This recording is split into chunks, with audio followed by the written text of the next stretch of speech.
तो अब हम पहुंचे हैं चैप्टर नंबर 12 में, जिसमें हम और ऑफिस टूल्स के बारे में बात करेंगे। इससे पहले वाले चैप्टर्स में हमने माइक्रोसॉफ्ट के टूल्स की बात की, जैसे कि माइक्रोसॉफ्ट वर्ड, पावर पॉइंट के बारे में सीखा, एक्सेल के बारे में सीखा। अब मैं आपको बता दूं कि माइक्रोसॉफ्ट की ही तरह जो गूगल प्लेटफॉर्म है, उनकी भी कुछ टूल्स हैं जो हम अपने ऑफिस में या स्कूल या कॉलेज के काम में यूज़ कर सकते हैं। तो इस चैप्टर में हम उन सारे टूल्स की बात करेंगे और यूज़ करके देखेंगे कि कैसे उनमें लॉगिन करके कैसे उन टूल्स को यूज़ कर सकते हैं। तो सबसे पहले समझिए कि गूगल में ये सारे टूल्स हैं, उसे कहते हैं गूगल वर्कस्पेस। गूगल वर्कस्पेस एक ऐसा प्लेटफॉर्म है जिस पे आप देखेंगे कि कई तरह की एप्लीकेशंस अवेलेबल है जो एक कंपनी या ऑर्गेनाइजेशन में एम्प्लॉयज़ के बीच में कम्युनिकेशन और कोलैबोरेशन करने के लिए इस्तेमाल किए जाते हैं। गूगल वर्कस्पेस में कई सारे ऐप्स आते हैं, जैसे कि Gmail, Google documents, Google Meet, Google Forms वगैरह, जो दुनिया भर के ऑफिसेस, स्कूल्स और कई सारे संस्थाओं में यूज़ हो रहा है और इससे काफ़ी ज़्यादा प्रोडक्टिविटी बढ़ रही है। इंटरेस्टिंग बात यह है कि इन ऐप्स पर बनाए गए किसी भी टाइप के डॉक्यूमेंट आप लोगों के साथ शेयर कर सकते हैं, और जैसे डॉक्यूमेंट या प्रेजेंटेशन कुछ भी, जिस पर एक ही साथ कई सारे लोग एडिटिंग कर सकते हैं। गूगल वर्कस्पेस को ऑफिस पर्पस के लिए यूज़ किया जाता है, जिसमें आपकी ऑफिस की फाइल्स, ऑफिस की प्रेजेंटेशंस, शीट्स सब एक जगह पर आप एक अकाउंट से यूज़ कर सकते हैं और एक ही जगह पे स्टोर कर सकते हैं। और गूगल वर्कस्पेस को आपके अकाउंट्स को एडमिनिस्ट्रेटर मैनेज करते हैं। जबकि बात करें आपके स्टैंडर्ड फ्री जीमेल अकाउंट या गूगल अकाउंट की, तो वो आप पर्सनल लेवल पर क्रिएट करते हैं और उसे पर्सनल लेवल पे मैनेज करते हैं। गूगल वर्कस्पेस अपने यूजर्स को परमिशन और सहूलियत देता है कि वो अपने कंपनी के हिसाब से और ग्रुप के हिसाब से गूगल वर्कस्पेस के अरेंजमेंट को चेंज कर सके। और यहाँ कंपनीज और ऑर्गेनाइजेशंस के पास ये सहूलियत होती है कि वो अपने ऑफिस से रिलेटेड जो सेंसिटिव डेटा है उसे ऑफलाइन भी स्टोर कर सकते हैं, जैसे कि कैलेंडर आइटम्स या फिर आपके ड्राइव फाइल्स। हम जैसे जैसे आगे बढ़ेंगे आप कई सारे ऐसे शॉर्टकट्स देखेंगे जो इन वर्कस्पेस यानी कि इन ऐप्स में इस्तेमाल किए जाते हैं ताकि काम और जल्दी और आसानी से हो। जैसे इनमें से एक है कि अगर आप ब्राउज़र में जाकर URL बॉक्स में cal.new टाइप करके सर्च करेंगे तो आप डायरेक्टली एक नया गूगल इवेंट क्रिएट कर सकते हैं। वैसे ही एक न्यू डॉक्यूमेंट बनाने के लिए doc.new लिखकर सर्च करेंगे तो एक न्यू डॉक्यूमेंट की फाइल खुल जाएगी जिसे आप डायरेक्टली एडिट कर सकते हैं। अब चलिए देखते हैं ये गूगल वर्कस्पेस पे कौन कौन से ऐप्स आते हैं। सबसे पहले आता है जीमेल, जो कि आप भी ज़रूर यूज़ करते होंगे। ये दुनिया का सबसे ज़्यादा यूज़ किए जाने वाला ईमेल ऐप है। दूसरा है कैलेंडर, मीटिंग्स और टास्क शेड्यूल करने के लिए ये ऐप यूज़ किया जाता है। फिर तीसरा है चैट एंड स्पेसेस, टीम्स के बीच में कम्युनिकेशन और वर्क प्लेस के लिए इस एप्लीकेशन को यूज़ करते हैं। फिर आता है ड्राइव। ड्राइव एक प्राइवेट क्लाउड स्टोरेज है जो एज अ यूज़र आपको परमिशन देता है ताकि आप किसी के साथ भी फाइल्स शेयर कर सकें। फिर उसके बाद डॉक्स पर आप कोलैबोरेशन डॉक्यूमेंट्स बना सकते हैं जिसमें बाकी लोग भी जुड़कर सेम फाइल में ही एडिट कर सकते हैं। फिर आते हैं शीट, सेम डॉक्स की तरह इस पर शीट्स बनाई जाती है। उसके बाद स्लाइड्स प्रेजेंटेशन बनाने के लिए यूज़ होता है। उसके बाद फॉर्म्स, आप जैसे कोई ऑनलाइन फॉर्म भरते हैं किसी भी चीज़ की, वैसे फॉर्म्स और सर्वे आप इस एप्लीकेशन से खुद क्रिएट कर सकते हैं। फिर उसके बाद आता है कीप, यहाँ पर आप अपने ऑफिस के काम से रिलेटेड नोट्स बना सकते हैं। फिर आता है साइट्स, इस पर वेबसाइट बनाए जाते हैं। और उसके बाद करंट, इसे सोशल नेटवर्किंग के लिए यूज़ करते हैं। तो चलिए सबसे पहले सबसे ज़्यादा यूज़ होने वाले ऐप के बारे में जानते हैं, जो कि है गूगल डॉक्स। ये एक ऐसा वर्ड प्रोसेसर ऐप है जिस पर आप डॉक्यूमेंट्स बना सकते हैं। ये मान लीजिए कि अगर हम बाकी एप्लीकेशन के साथ तुलना करें तो ये सबसे ट्रस्टेड सोर्स है वर्ड फाइल बनाने के लिए। तो आइए सबसे पहले देखते हैं कि आप अपने लैपटॉप या कंप्यूटर सिस्टम पे गूगल डॉक्यूमेंट कैसे यूज़ कर सकते हैं। तो यहाँ पर मैंने मेरा गूगल अकाउंट जो है वो खोल लिया है और यहाँ पर आप अपने प्रोफाइल आइकन जो है उसके लेफ्ट साइड में देखेंगे तो ऐसे कुछ डॉट्स बने हुए हैं, ये इसे ऐप लॉन्चर कहते हैं। इस पर आप क्लिक करेंगे तो आपको सारे गूगल से रिलेटेड जो भी ऐप्स हैं यहाँ पर आपको दिखेंगे। तो हमें यूज़ करना है डॉक्यूमेंट, तो हम यहाँ पर गूगल डॉक्यूमेंट्स पर क्लिक करेंगे। डबल क्लिक करके हमने गूगल डॉक्यूमेंट हमारे सामने ओपन हो गया है और यहाँ पे आप देखिए एक प्लस का साइन है और यहाँ पे नीचे लिखा भी हुआ है ब्लैंक डॉक्यूमेंट। तो एक नई फाइल बनाने के लिए हम इस पर क्लिक करेंगे। इस पर क्लिक किया और आप देखिए कि ये डॉक्यूमेंट फाइल आपके सामने खुल जाएगी। उसके बाद आप इसमें एडिटिंग कर सकते हैं। तो समझिए कि ये जो सारे टूल्स आप ऊपर देख रहे हैं, अंडू करने का सेटिंग, फिर प्रिंट करने का, ग्रामर चेक करने का, ये सारे जो भी टूल्स हैं आपको एडिटिंग में काम आएंगे। समझिए मैंने लिखा मेरी टॉपिक का हेडिंग और यहाँ पर इस टेक्स्ट को हाईलाइट करने के लिए या कुछ भी एडिट करने के लिए आप ये सारे टूल्स यूज़ कर सकते हैं। जैसे कि यहाँ से आप टेक्स्ट को चेंज कर सकते हैं, टेक्स्ट के स्टाइल को। उसके बाद यहाँ से आप साइज़ को इंक्रीज़ कर सकते हैं।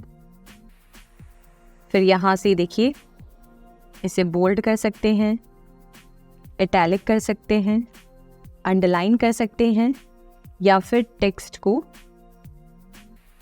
कलर कर सकते हैं। फिर इसके साथ आप इसमें ऐसी क्विक कलर भी फिल कर सकते हैं। तो आप देख रहे हैं कि आप जैसा चाहे वैसा डॉक्यूमेंट इस पर बना सकते हैं और जैसे चाहे वैसी एडिटिंग कर सकते हैं। आगे आपको और ऑप्शंस दिखेंगे। देखिए जैसे यहाँ पर आप इस डॉक्यूमेंट के अंदर एक लिंक भी इंसर्ट कर सकते हैं, जिस पर अगर कोई इस डॉक्यूमेंट पर किसी लिंक को आपको जो है स्पेसिफाई करना है तो ये वो ऑप्शन है। फिर यहाँ पर आप जाकर एक इमेज भी ऐड कर सकते हैं।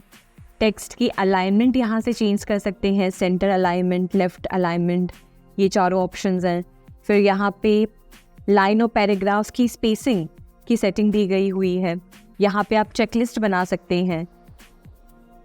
फिर इससे आप बुलेट पॉइंट्स क्रिएट कर सकते हैं, जिससे आप जो भी पॉइंट्स ऐड करेंगे वो बुलेट के रूप में डॉक्यूमेंट में प्लेस होगी। उसके बाद नंबरिंग कर सकते हैं, नंबरिंग का शॉर्टकट है। और इसके साथ जो है आप हर तरह से एकदम एडवांस लेवल एडिटिंग कर सकते हैं। और इसके साथ ऊपर आप यहाँ पे देखेंगे कि अगर समझिए आपको अपने पेज का जो है मार्जिन का जो सेटअप है वो पसंद नहीं आ रहा है, तो इससे चेंज करने के लिए आपके पास एक बहुत ही इजी सोल्यूशन है। यहाँ पर आप फाइल पर क्लिक करें सबसे पहले ऑप्शन पे और नीचे स्क्रॉल डाउन करें तो यहाँ पे देखिए एक पेज सेटअप का ऑप्शन है। इस पेज सेटअप को क्लिक करें और यहाँ देखिए ये पूरा जो सेटिंग है पेज के मार्जिन को चेंज करने का वो आपके सामने खुल जाएगा। तो यहाँ पर आप या तो पोर्ट्रेट या तो लैंडस्केप, इन दोनों ऑप्शंस में से सिलेक्ट करें। समझिए मैंने लैंडस्केप किया और यहाँ पर मार्जिन आप कितना चाहते हैं, कितने सेंटीमीटर्स का डिफरेंस हो, तो समझिए मैंने यहाँ पे टॉप में कर दिया 5 और बॉटम में कर दिया 5, इस तरीके से। और फिर पेपर साइज़ भी एडजस्ट कर सकते हैं, पेपर के कलर को भी चेंज कर सकते हैं। और फिर आप ओके दबाएंगे तो देखिए उस हिसाब से पेज की जो मार्जिन है और जो साइज़ है वो आपने ईज़िली चेंज कर दी। तो ऐसे ही आप देखिए कि जब आप इस डॉक्यूमेंट को यूज़ करना शुरू करेंगे अपने ऑफिस पर्पस के लिए या कोई भी काम के लिए, तो आप हर तरीके से डॉक्यूमेंट में एडिट कर सकते हैं। टेक्स्ट में बहुत सारी चीज़ें चेंज कर सकते हैं, इसे और थोड़ा सा ब्यूटिफाई कर सकते हैं। इवन आप साइज़, स्ट्रक्चर, सब कुछ इस ऐप के द्वारा आप कर सकते हैं, एग्जैक्टली वैसे ही जैसे आप माइक्रोसॉफ्ट वर्ड में कर पाते थे। अब बढ़ते हैं हमारी अगली गूगल ऐप की तरफ, जिसका नाम है गूगल शीट्स। गूगल शीट्स भी माइक्रोसॉफ्ट एक्सेल की तरह ही है, जिस पर आप न्यूमेरिक डेटा की शीट कॉलम्स और रोज में बना सकते हैं और कॉम्प्लेक्स कैलकुलेशंस रन कर सकते हैं। तो गूगल शीट एक्सेस करने के लिए अपना गूगल पेज ओपन करें। तो चलिए आते हैं स्क्रीन पर। तो अब हम आ गए हैं हमारे गूगल पेज पर। यहाँ पर हम सबसे पहले जाएंगे, किस पर जाएंगे? ऐप लॉन्चर पर। इस पर हमने क्लिक किया और यहाँ पर आप ढूंढिए गूगल शीट्स। देखिए यहाँ पर आपको डॉक्स के बगल में शीट्स दिख रही है, इस पर आप क्लिक करेंगे और यहाँ से हम सबसे पहली हमारी स्प्रेडशीट बनाएंगे। तो इसके लिए यहाँ पर हमने क्लिक किया और ये हमारी शीट की फाइल खुल गई। अब ये स्प्रेडशीट पर आप हर तरह का डेटा एंटर कर सकते हैं, न्यूमेरिक डेटा की कैलकुलेशंस आप रन कर सकते हैं। तो सबसे पहले चलिए हम इस फाइल को रीनेम कर देते हैं।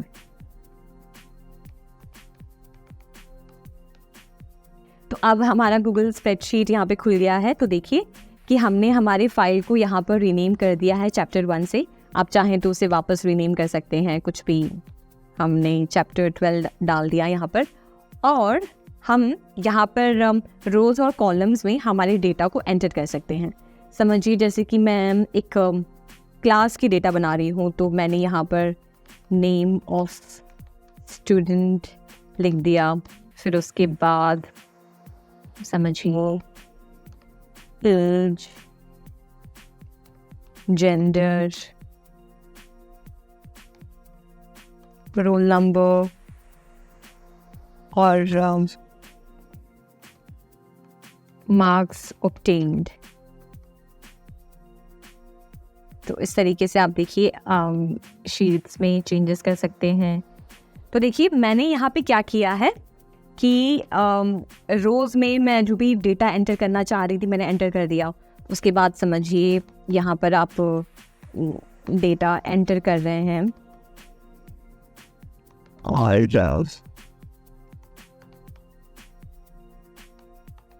और यहाँ पर हमने डाल दिया सारा डेटा। समझिए यहाँ पर हम इसमें डेटा को एंटर करेंगी और उसके बाद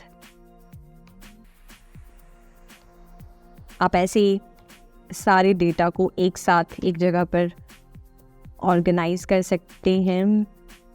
मैं ऐसे कर कर आपको जल्दी जल्दी दिखाने के लिए कोई भी डेटा अभी एंटर कर देती हूँ। उसके बाद समझिए हमने जो है इनके पार्ट्स एंटर किए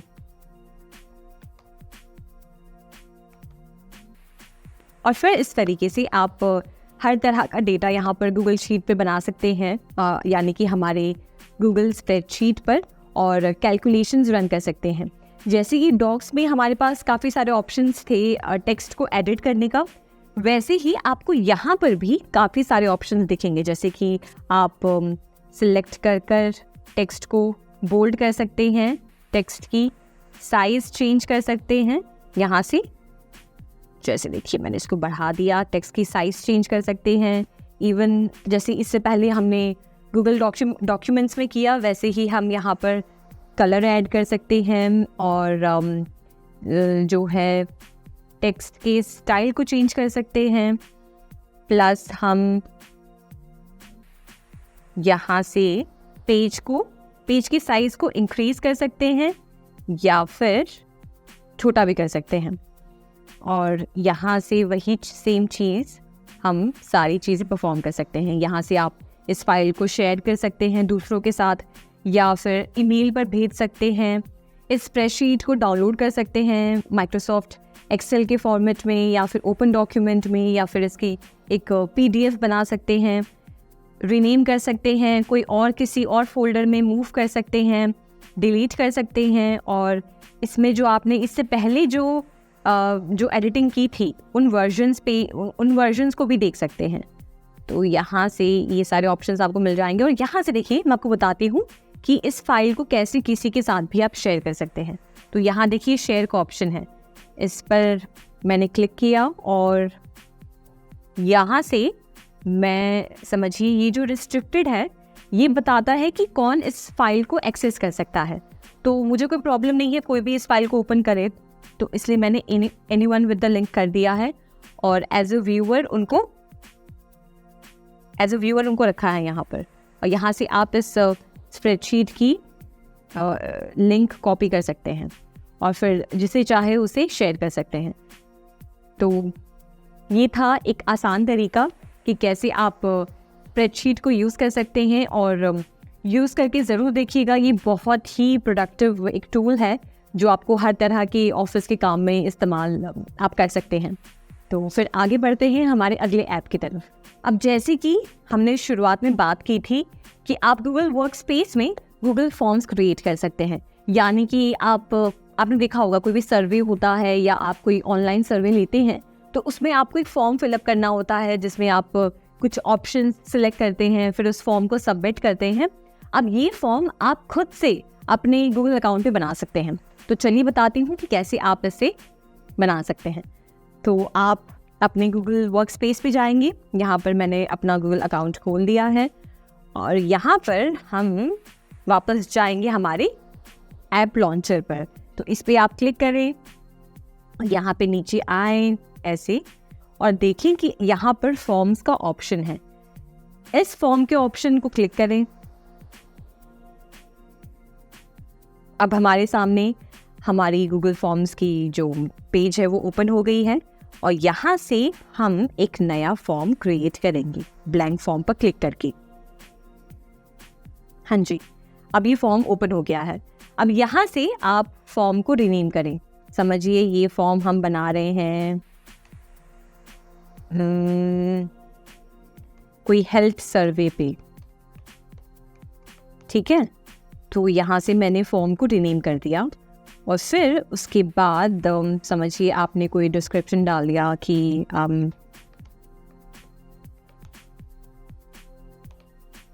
जो भी आपने इसमें आपके फॉर्म के बारे में आपने इंफॉर्मेशन यहाँ पे डाल दी और यहाँ से जो है आप चेंजेस कर सकते हैं, बोल्ड, इटैलिक, अंडरलाइन, सब कुछ, ठीक है।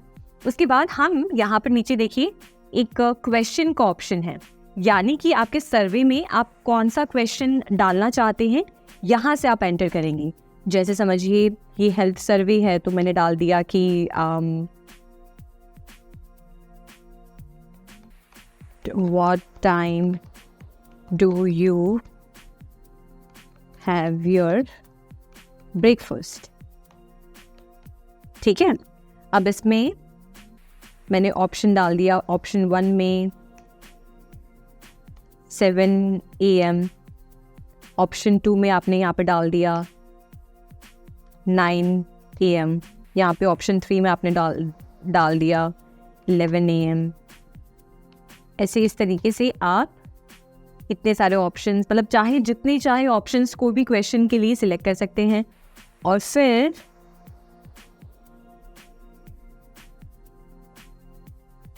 फिर यहाँ से आप इस क्वेश्चन को सेंड कर सकते हैं।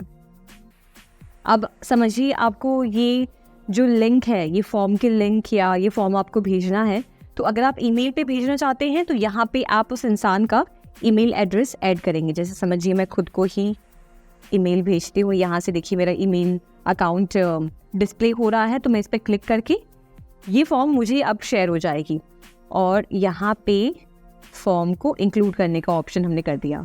तो यहाँ से आप जो है इस पर क्लिक करेंगे, राइट साइड देखिए सेंड का ऑप्शन है, तो सेंड करेंगे, ये फाइल सेंड हो जाएगी, ये फॉर्म शेयर हो जाएगी उनके साथ। प्लस आप यहाँ से इस फॉर्म की लिंक को भी कॉपी कर सकते हैं। देखिए यहाँ पे कॉपी करने का ऑप्शन है, साथ ही ये URL जो ये लिंक है इसको शॉर्ट भी कर सकते हैं। समझिए अगर आपको ये लिंक बड़ी है पर आपको कोई दिक्कत नहीं है तो आप यही लिंक को कॉपी कर सकते हैं या तो आप यहाँ से इसको शॉर्ट भी कर सकते हैं। तो मैंने ये लिंक को कॉपी भी कर लिया, तो अब मैं चाहे व्हाट्सएप पे, फेसबुक पे, इंस्टाग्राम पे, जिसे चाहे उसे ये लिंक शेयर कर सकती हूँ और फिर हमने जो है ये फॉर्म को शेयर कर दिया है। अब आप यहाँ पे कैंसिल पे आए और यहाँ पे आपने जो फॉर्म्स, यहाँ पे आपको जो रिस्पॉन्सेज आएंगे, जैसे जिन लोगों ने इस फॉर्म को ओपन किया होगा और आपके क्वेश्चंस का आंसर दिया होगा, उसके रिस्पॉन्सेज आपको यहाँ पर इस पेज पर दिखेंगे रिस्पॉन्सेज में, और यहाँ से आप सेटिंग्स में चेंज भी कर सकते हैं। जैसे देखिए सेटिंग्स में यहाँ पे है कि make this a quiz, assigned point values, set answers and automatically provide feedback. आप यहाँ से ये सेटिंग ऑन कर सकते हैं। उसके बाद रिस्पॉन्सेज में manage how responses are collected and protected. तो रिस्पॉन्सेज आप कैसे चाहते हैं, तो या तो आप उनका ईमेल एड्रेस कलेक्ट करना चाहते हैं तो यहाँ से वो ऑप्शन है। फिर आप चाहें तो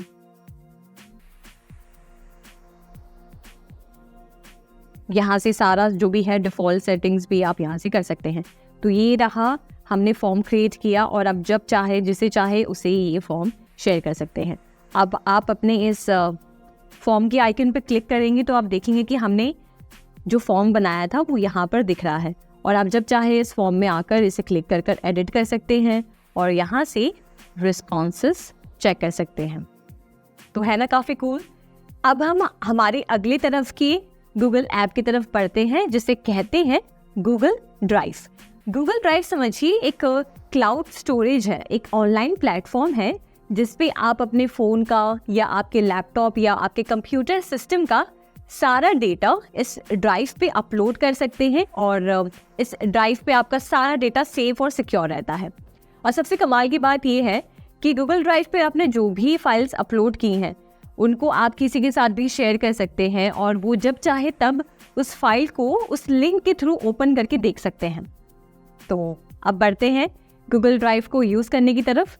तो सबसे पहले मैंने देखिए यहाँ पर मेरा गूगल पेज ओपन है और हम यहाँ पर ऐप लॉन्चर पे जाएंगे। उसके बाद हम जाएंगे गूगल ड्राइव पर। ये हमारा गूगल ड्राइव ओपन हो गया है। आप जब ओपन करेंगे तो पेज कुछ ऐसा दिखेगा। यहाँ पर आपको बहुत सारे फोल्डर्स अगर आपने बनाए हैं तो यहाँ पर आपको फोल्डर्स की लिस्ट दिखेगी। और सबसे पहला सेटिंग हम देखते हैं कि इसमें हम क्या कर सकते हैं। तो यहाँ पर देखिए लेफ्ट साइड आपको एक प्लस का साइन दिख रहा है, इस पर आप क्लिक करें तो आपको कई सारे ऑप्शंस दिख रहे होंगे, new folder, file upload, folder upload, ये सारे ऑप्शंस। तो हम शुरू करते हैं एक नया फोल्डर बनाने से, ठीक है। तो मैंने समझिए फोल्डर पे क्लिक किया और मैं एक फोल्डर बना रही हूँ बर्थडे, ठीक है। इस नाम से हमने एक नया फोल्डर बनाया और क्रिएट पर जाकर ये फोल्डर बन गई है। यहाँ पर देखिए, यहाँ पर ऊपर आपको दिख रही है। अब समझिए कि मुझे इस फाइल में इस पर्टिकुलर फोल्डर में कुछ 2-3 ऐसे इमेजेस या 2-3 ऐसे वीडियोस हैं जो इसमें स्टोर करने हैं। तो उसके लिए क्या कर सकते हैं, यहाँ पर वापस हम न्यू पर जाएंगे और नीचे जो ऑप्शन है फाइल अपलोड, इस पे क्लिक करेंगे। और यहाँ देखिए आपके कंप्यूटर सिस्टम पे या फिर अगर आप इसको अपने फ़ोन पर खोल कर देख रहे हैं तो सारे आपके फ़ोन में जो फ़ोटोज़ हैं, वीडियोज़ हैं, ऑडियो फाइल्स हैं, डॉक्यूमेंट्स हैं, सारा आपको आपके सामने दिखेगा। मैं इसे लैपटॉप पे यूज़ कर रही हूँ तो मेरे लैपटॉप पे जो भी डेटा है यहाँ पे दिख रहा है, ठीक है। तो यहाँ पे समझिए मुझे ये वाली फ़ाइल अपलोड करनी है। तो मैंने यहाँ से एक बार इस पर टैप किया, इसे सिलेक्ट किया और फिर ओपन पे क्लिक किया। अब ओपन पे क्लिक कर रही हूँ तो फिर देखिए यहाँ पे ये फाइल यहाँ पर अपलोड हो गई है। अपलोड हो गई है मतलब यहाँ पे स्टोर हो गई है। अब समझिए मुझे इसको बर्थडे वाले फोल्डर में मूव करना है। तो इसके लिए मैं क्या कर सकती हूँ, यहाँ पर हम 3 डॉट पर गए और यहाँ पे नीचे ऑप्शंस में आइए और देखिए लिखा है ऑर्गेनाइज। ऑर्गेनाइज में जाकर आप मूव पे क्लिक करें और जैसे कि मुझे इसको बर्थडे में मूव करना है तो यहाँ पे बर्थडे का ऑप्शन दिया है और यहाँ पे मैंने कर दिया मूव। अब इससे क्या होगा कि जो मैंने मेरे डेटा में से जो फाइल अपलोड की थी वो मेरे बर्थडे वाले फोल्डर में स्टोर हो गई होगी। देखिए यहाँ पे इस फोल्डर में ये वीडियो यहाँ पर आ गई है। अब फॉर एग्जांपल समझिए मुझे एक पूरी फोल्डर भी अपलोड करनी है, ना कि बस एक फाइल या बस एक वीडियो या इमेज, पर मुझे पूरी फोल्डर अपलोड करनी है। तो उसका ऑप्शन भी आपको यहाँ पर देखिए मिलेगा पूरा फोल्डर अपलोड करने का। हम इस पर क्लिक करें तो ये पूरा फोल्डर है कैप्चर्स नाम से, यहाँ पर वो अपलोड हो जाएगी। यहाँ देखिए अपलोड हो गई है और यहाँ पर बर्थडे वाली फाइल में हमारा दोनों फाइल्स यहाँ पे अपलोडेड है। अब कुछ और सेटिंग्स चेक करते हैं, चलिए। तो अब हम बैक गए और यहाँ पर देखिए हर एक फोल्डर में आपको कुछ ना कुछ ऑप्शंस मिलेंगे, एक्स्ट्रा ऑप्शंस। जैसे कि बर्थडे वाले में हम अगर क्लिक करें तो इसमें ऑप्शन है कि आप इस फोल्डर को किसके साथ ओपन करना चाहते हैं, या समझिए आपको इस पूरे फोल्डर को अगर डाउनलोड करना है तो यहाँ से आप डाउनलोड कर सकते हैं। ठीक है, समझिए मैंने इसको डाउनलोड किया तो यहाँ से ये डाउनलोड हो रही है। समझिए मुझे यहाँ से इसे रीनेम करना है, यानी कि मुझे इसके नाम को चेंज करना है, तो मैं रीनेम भी कर सकती हूँ। जैसे मैंने बर्थडे से बर्थडे 1.0 कर दिया। ठीक है, तो यहाँ से मैंने फोल्डर की नाम भी चेंज कर दी। अब समझिए मुझे इसे किसी के साथ शेयर करना है, तो शेयर करने के लिए दो ऑप्शंस है। या तो मैं यहाँ पर जाकर उनका जो ईमेल एड्रेस है वो डाल सकती हूँ, जिससे ये फाइल उनके साथ शेयर हो जाएगी। और मैसेज भी लिख सकती हूँ कि हाय प्लीज़, जैसे कि मैसेज लिख सकती हूँ कि हाय प्लीज़ चेक दिस फोल्डर। ठीक है, और मैंने यहाँ से सेंड कर दिया। अब यहाँ देखिए एक ऑप्शन एक और है कि समझिए आप अगर चाहते हैं कि जिसे भी आप ये फोल्डर शेयर कर रहे हैं वो बस उसे देख पाए पर उसमें कुछ भी एडिट ना कर पाए, तो यहाँ से आपको ये ऑप्शन सेलेक्ट करना होगा व्यू करने का, कि जिसमें वो उसे बस देख पाएंगे पर कुछ कर नहीं पाएंगे, कोई ऑल्टरेशंस नहीं कर पाएंगे फोल्डर में। या आप चाहते हैं कि वो कुछ कमेंट्स ऐड करें तो आप ये क्लिक कर सकते हैं। या अगर आप उनको परमिशन देना चाहते हैं एडिट करने की तो वो भी आप यहाँ पे क्लिक करके उन्हें एक्सेस दे सकते हैं। और उसके बाद मैंने यहाँ से, अब ये जो नेहा है इनको ये फाइल रिसीव हो जाएगी अपनी ईमेल पर, और जब वो अपना जीमेल खोलकर देखेंगे तो उन्हें ये फाइल उस मेल में दिखेगी। ठीक है, तो वैसे ही दूसरा ऑप्शन क्या मैंने बताया था कि शेयर पे जाके एक तो हम शेयर कर सकते हैं, यानी कि उन्हें ये फाइल ईमेल पर भेज सकते हैं, या दूसरा ऑप्शन है कि आप इसकी लिंक कॉपी कर सकते हैं और इस लिंक को कहीं पे भी जाके पेस्ट कर सकते हैं। समझिए आप उनके साथ इंस्टाग्राम पे कनेक्टेड हैं या व्हाट्सएप पे भेजना चाहते हैं, तो वहाँ जाके आप बस इस लिंक को पेस्ट करिए, वो वहाँ पे उनके साथ शेयर हो जाएगी। अब इसमें और ऑप्शंस देखिए क्या मिलता है आपको फोल्डर में। ऑर्गेनाइज करने का, फोल्डर की इंफॉर्मेशन अगर आपको चाहिए कि डिटेल्स क्या हैं, तो इसमें आपको दिखेगा कि किसके पास इस फोल्डर का एक्सेस है, तो यहाँ पे उनके नाम दिख जाएंगे। फोल्डर की लोकेशन आपको दिखेगी और इसे कब ओपन किया गया था, कब मॉडिफाई किया गया था लास्ट, और कब इसे बनाया गया था, उसकी इन्फॉर्मेशन सारी आपको यहाँ पर दिखेगी।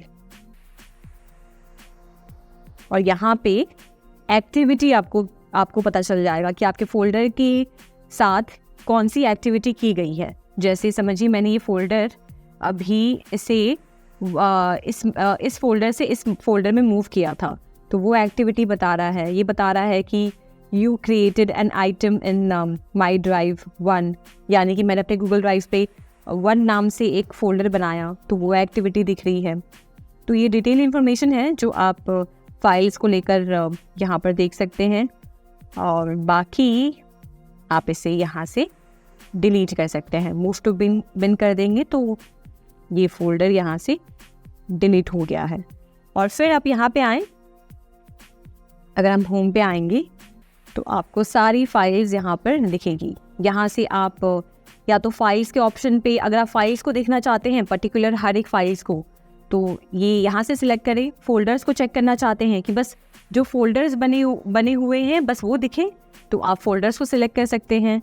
यहाँ से आप किसी की भी मेल आईडी सिलेक्ट करके चेक कर सकते हैं कि कौन एसोसिएटेड है उन फोल्डर के साथ। और फिर यहाँ पर आप माई ड्राइव में सारे आपके फोल्डर्स और फाइल्स एक साथ दिखेंगे।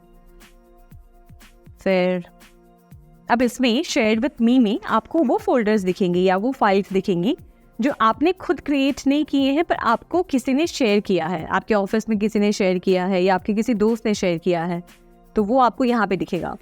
फिर यहाँ पे समझिए आपने कोई फोल्डर को अगर स्टार कर रखा है तो वो यहाँ पे आपको नज़र आएगा।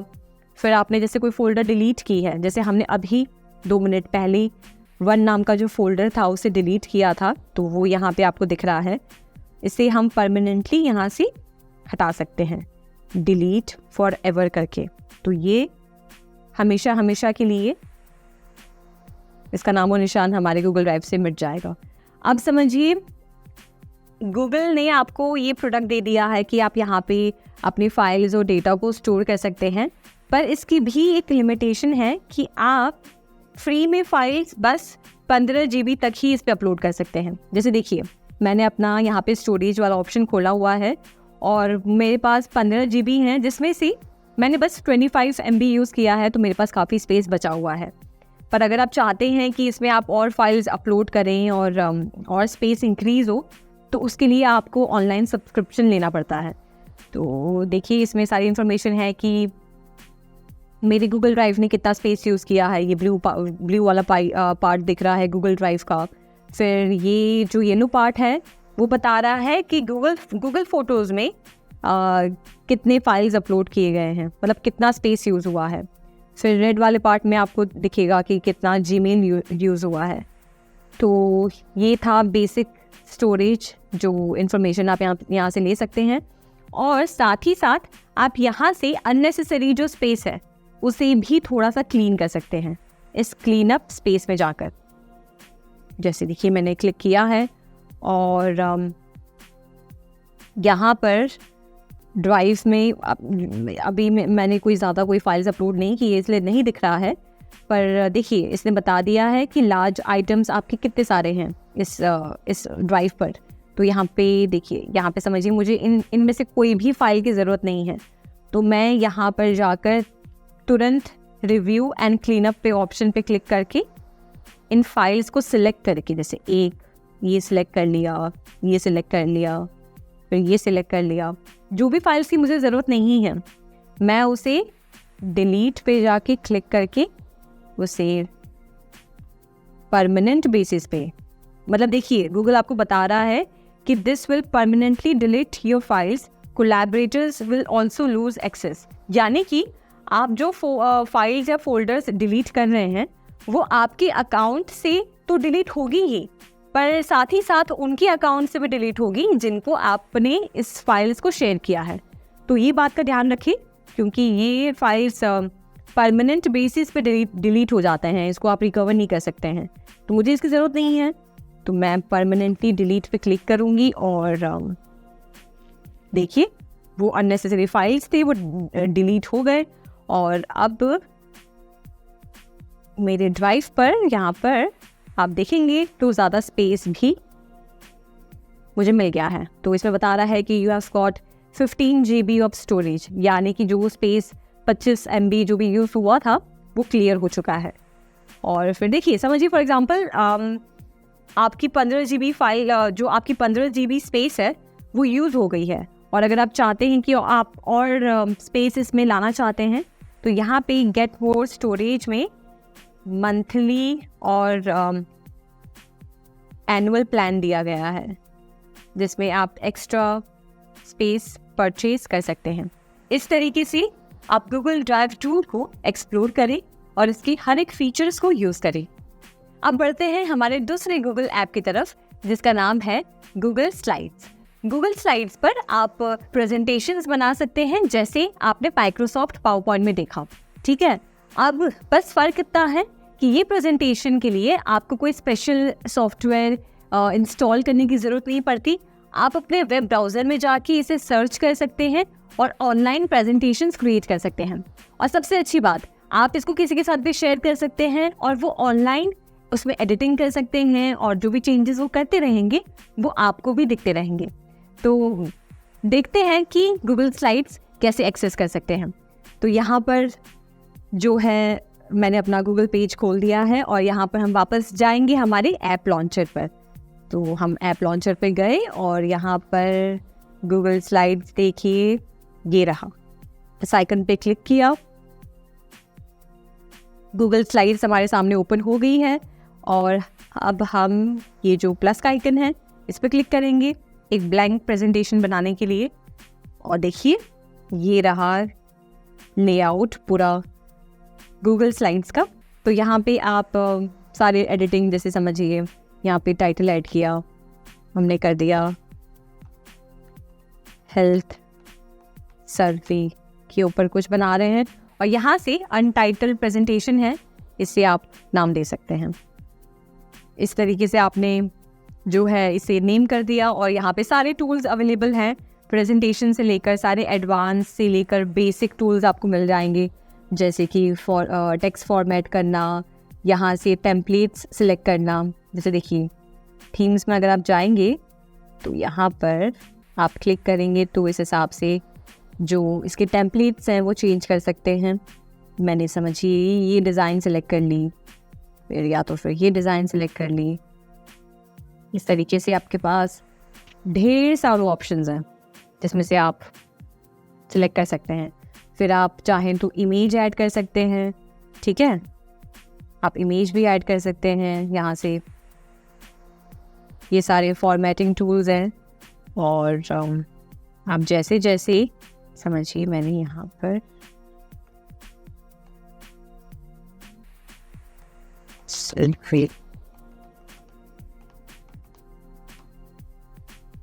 ऐसे किया, फिर सेकंड पेज के लिए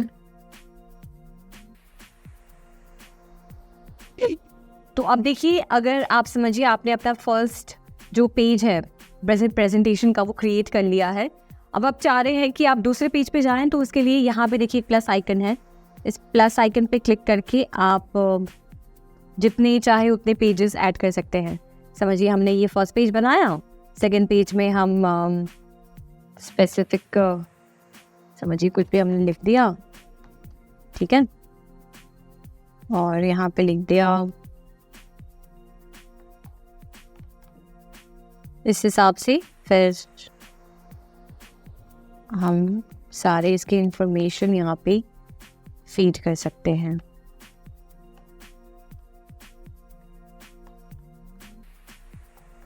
तो इस तरीके से देखिए जितने पेजेस आप चाहें उतने पेजेस आप बना सकते हैं। इसके डिज़ाइन जब चाहे तब चेंज कर सकते हैं, सारा टेक्स्ट ऐड करने के बाद भी। और हाँ जी, इतना इजी है एक प्रेजेंटेशन बनाना, तो ज़रूर ट्राई करिएगा। अब आगे बढ़ते हैं हमारे अगले गूगल ऐप की तरफ, जिसका नाम है गूगल कीप।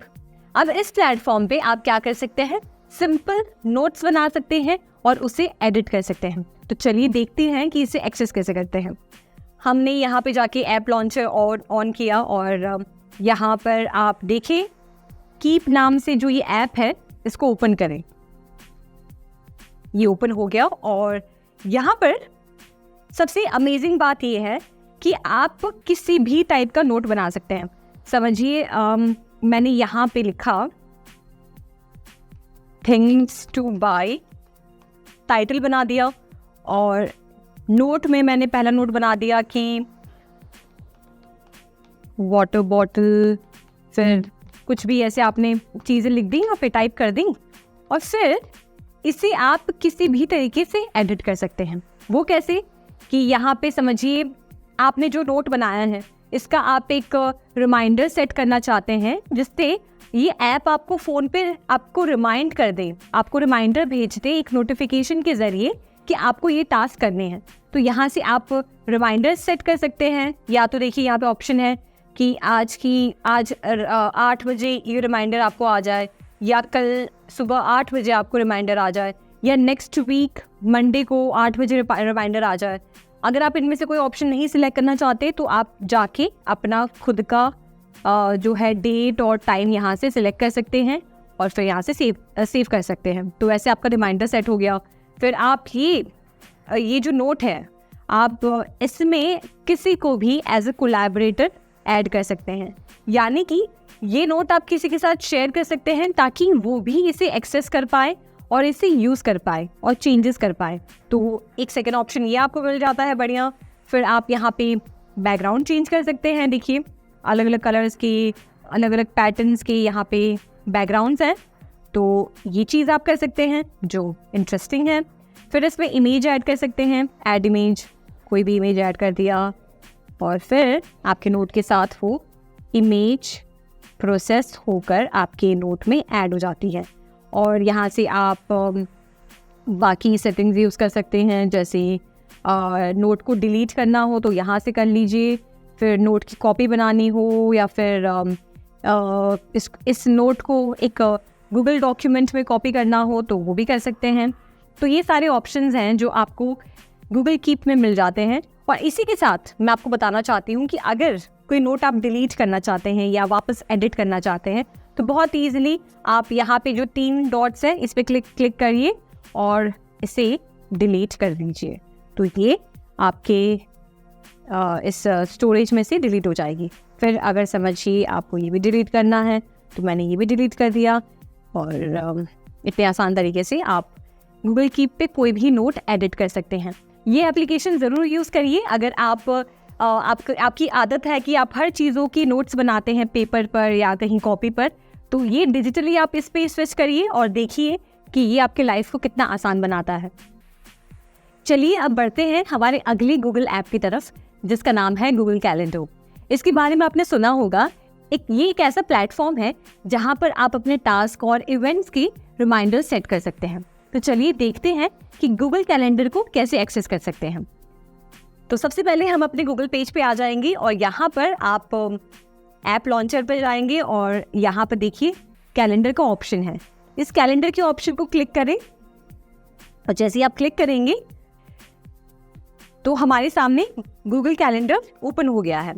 अब यहाँ पे देखिए इस प्लेटफॉर्म की खासियत क्या है कि आप आगे आने वाले फ्यूचर में या फिर आज के कोई भी टास्क या रिमाइंडर सेट कर सकते हैं।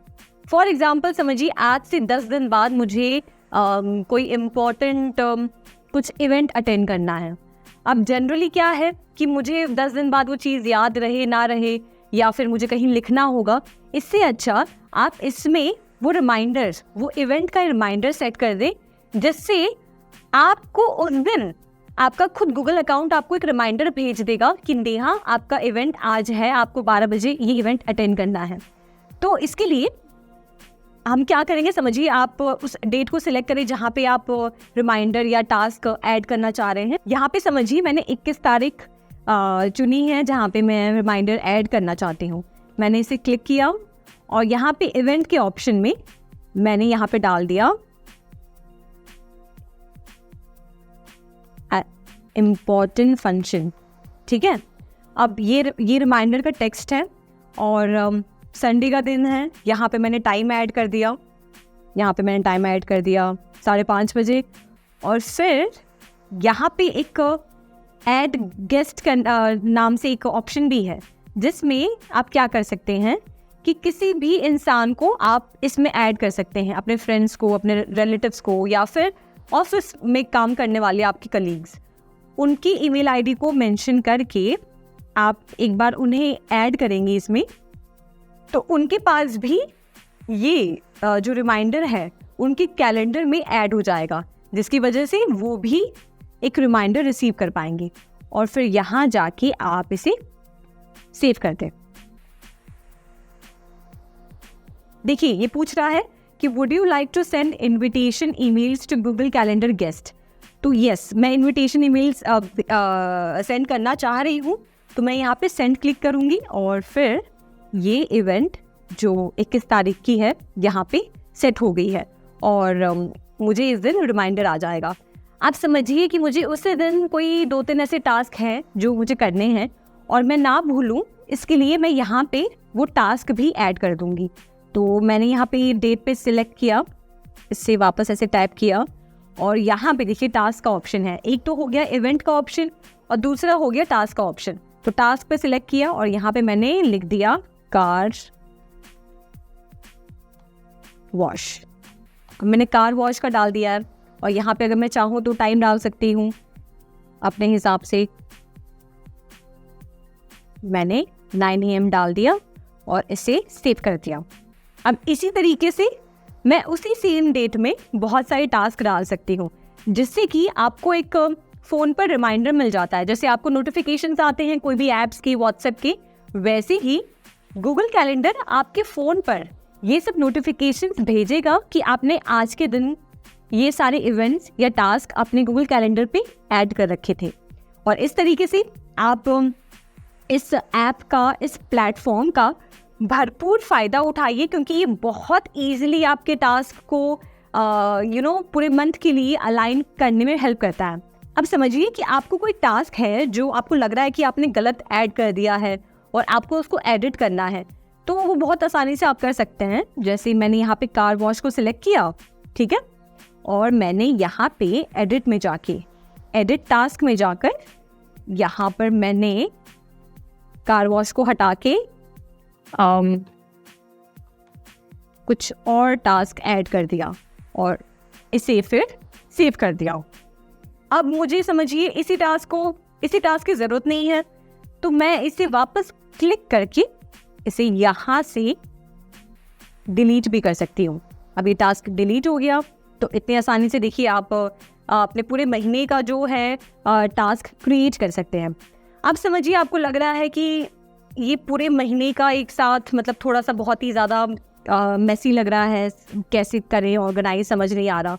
तो एक इसका बहुत ही सिंपल और एक बहुत ही सही कन्वीनियंट ऑप्शन है कि यहाँ पर एकदम ऊपर आपको एक ड्रॉप डाउन मेन्यू मिलेगी, जिसमें आप सिलेक्ट करेंगे। तो देखिए यहाँ पे डे के हिसाब से ऑर्गेनाइज करना है अगर आपको कैलेंडर को, कि ये 21 तारीख का आ गया तो 21 तारीख के हिसाब से 8 AM, 9 AM, 10 AM सारा हर घंटे का आप इसमें जो है हिसाब लिख सकते हैं। उसके बाद डे नहीं रखना है तो फिर आप वीकली क्या कर सकते हैं, आपके सामने ये पूरा वीक का लेआउट आपके सामने दिख रहा है। ओके, अब इसके बाद समझिए वीक भी नहीं करना तो मंथ का ऑप्शन भी है, मंथ भी नहीं ईयर का चाहिए तो ईयर का ऑप्शन भी है। इस तरीके से आप सारे ऑप्शंस के बीच में स्विच कर सकते हैं, या फिर 4 दिन का ऑप्शन। तो ये हो गया हमारे टास्क को ऑर्गेनाइज करने का। और फिर हम वापस आते हैं डेज पर।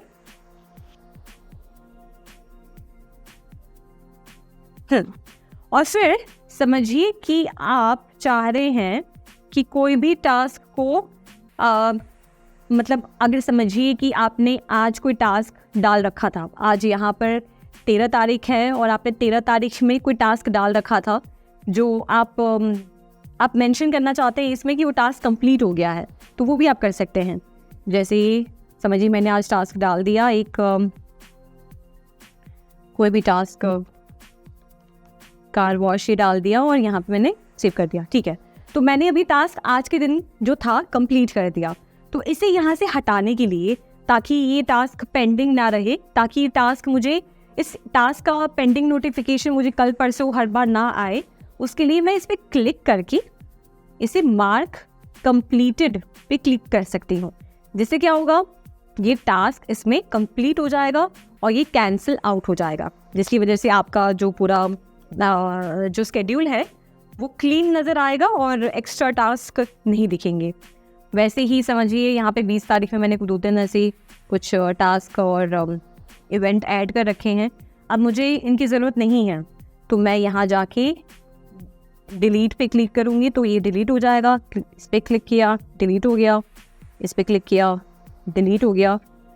तो इस तरीके से आप अपने सारे टास्क, स्पेशली अपने ऑफिस के जो भी टास्क होते हैं, क्योंकि जनरली हमें याद नहीं रहता है कि अगले हफ्ते कौन सी मीटिंग है या कौन से क्लाइंट के साथ मिलना है या फिर क्या टास्क परफॉर्म करना है जो हमें दिया गया है।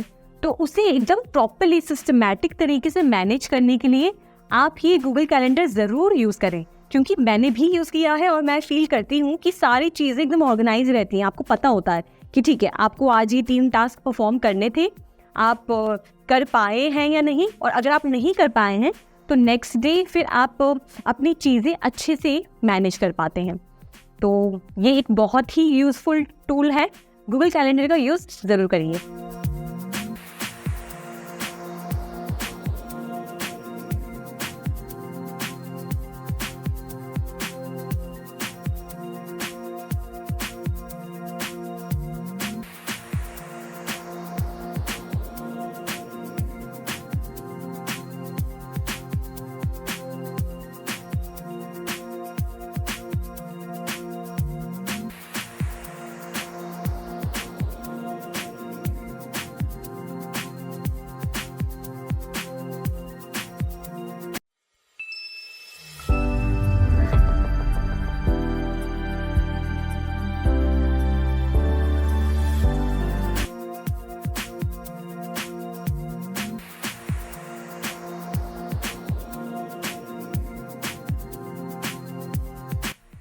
ओपन सोर्स एक टर्म है जो open source office productivity software को डेमोन्स्ट्रेट करने के लिए इस्तेमाल होता है। ओपन सोर्स ऑफिस सॉफ्टवेयर वो एप्लीकेशंस हैं जो प्रोप्राइटरी ऑफिस सॉफ्टवेयर के जैसे होते हैं, जैसे कि आपका Microsoft word processing, spreadsheets, databases, graphics और प्रेजेंटेशन सॉफ्टवेयर्स। लिब्रा एक fully featured office productivity suit है जो मुफ्त में उपलब्ध है। इसकी मुख्य फाइल फॉर्मेट है ओपन डॉक्यूमेंट फॉर्मेट, जो एक ओपन स्टैंडर्ड फॉर्मेट है जिसे वर्ल्ड वाइड एक्सेप्ट किया गया है और इसका इस्तेमाल फाइल्स को पब्लिश और डॉक्यूमेंट करने के लिए किया जाता है। राइटर एक फीचर रिच टूल है जो इस्तेमाल किया जा सकता है लेटर्स और बुक्स, रिपोर्ट्स, न्यूज़लेटर्स, ब्राउशर्स और अन्य डॉक्यूमेंट्स बनाने के लिए। एक यूज़र ग्राफिक्स और ऑब्जेक्ट्स को राइटर डॉक्यूमेंट में इंसर्ट कर सकता है। राइटर फाइल्स को HTML, XHTML, XML, Adobe PDF आदि डॉक्यूमेंट्स में एक्सपोर्ट कर सकते हैं। इसका ईमेल क्लाइंट से भी कनेक्शन होता है। फिर वहीं कैल्क एक स्प्रेडशीट प्रोग्राम है जो लिब्रा ऑफिस सूट का एक हिस्सा है। इसका इस्तेमाल न्यूमेरिकल डेटा को ऑर्गेनाइज, एनालाइज और प्रेजेंट करने के लिए किया जाता है। ये किसी भी तरह के न्यूमेरिक कैलकुलेशंस, ग्राफ्स और डेटा एनालिसिस के लिए उपयोगी है। ये है कुछ मुख्य फीचर्स जो कैल्क में हैं। सबसे पहला फीचर है सेल्स एंड फॉर्मूलाज। स्प्रेडशीट की हर बॉक्स को सेल कहते हैं। हर सेल में आप न्यूमेरिक डेटा, टेक्स्ट या फॉर्मूलाज डाल सकते हैं। फॉर्मूलाज के इस्तेमाल से आप कैलकुलेशंस कर सकते हैं, जैसे कि addition, subtraction, multiplication, division etcetera. दूसरा फीचर है फंक्शंस। कैल्क में आप कई प्रकार के बिल्ट इन फंक्शंस होते हैं जिन्हें आप अपने कैलकुलेशंस में इस्तेमाल कर सकते हैं। ये functions statistics, financial calculations, date and time functions और भी कई चीज़ें शामिल करते हैं। तीसरा फीचर है चार्ट्स एंड ग्राफ्स। कैल्क आपको चार्ट्स और ग्राफ्स बनाने की सुविधा देता है, जिससे आप अपने डेटा को विजुअली प्रेजेंट कर सकते हैं। बार ग्राफ्स, पाई चार्ट्स और लाइन चार्ट्स जैसे ऑप्शंस इसमें अवेलेबल होते हैं। चौथा फीचर है डेटा सॉर्टिंग एंड फिल्टरिंग। आप अपने डेटा को सॉर्ट और फिल्टर करके ऑर्गेनाइज कर सकते हैं, जिससे आप स्पेसिफिक क्राइटेरिया के मुताबिक डेटा को देख सकें। पांचवा फीचर है इंपोर्ट एंड एक्सपोर्ट। कैल्क में फाइल्स को दूसरे फॉर्मेट्स में एक्सपोर्ट या फिर इंपोर्ट किया जा सकता है, जैसे कि माइक्रोसॉफ्ट एक्सेल, PDFs, CSV और दूसरे स्प्रेडशीट फॉर्मेट्स। ओवरऑल कैल्क एक पावरफुल स्प्रेडशीट टूल है जो यूजर्स को डेटा एनालिसिस और न्यूमेरिक कैलकुलेशंस में हेल्प करता है। इम्प्रेस में सभी बेसिक प्रेजेंटेशन टूल्स होते हैं, जैसे कि स्पेशल इफेक्ट्स, एनिमेशन और ड्राइंग टूल्स। ये लिब्रा ऑफिस के ड्रॉ और मैथ कंपोनेंट्स को एडवांस ग्राफिक्स कैपेबिलिटी के साथ इंटीग्रेट करता है। ड्रॉ एक वेक्टर ड्राइंग टूल है जो फ्लो चार्ट्स या डायग्राम से 3D आर्टवर्क बना सकता है। ड्रॉ दूसरे सिंपल फॉर्मेट से ग्राफिक्स इंपोर्ट कर सकते हैं और इन्हें PNG, GIF, JPEG, BMP, TIFF etcetera जैसे अलग अलग फॉर्मेट्स में सेव भी कर सकते हैं। ये डेटाबेस के लिए टूल्स उपलब्ध कराता है। इसमें forms, reports, queries, tables, view और रिलेशन को क्रिएट या एडिट करने की सुविधा होती है। इसलिए ये किसी भी प्रसिद्ध डेटाबेस एप्लीकेशन की तरह रिलेशनल डेटाबेस को भी मैनेज कर सकता है। मैथ एक लिब्रा ऑफिस फॉर्मूला या इक्वेशन एडिटर है।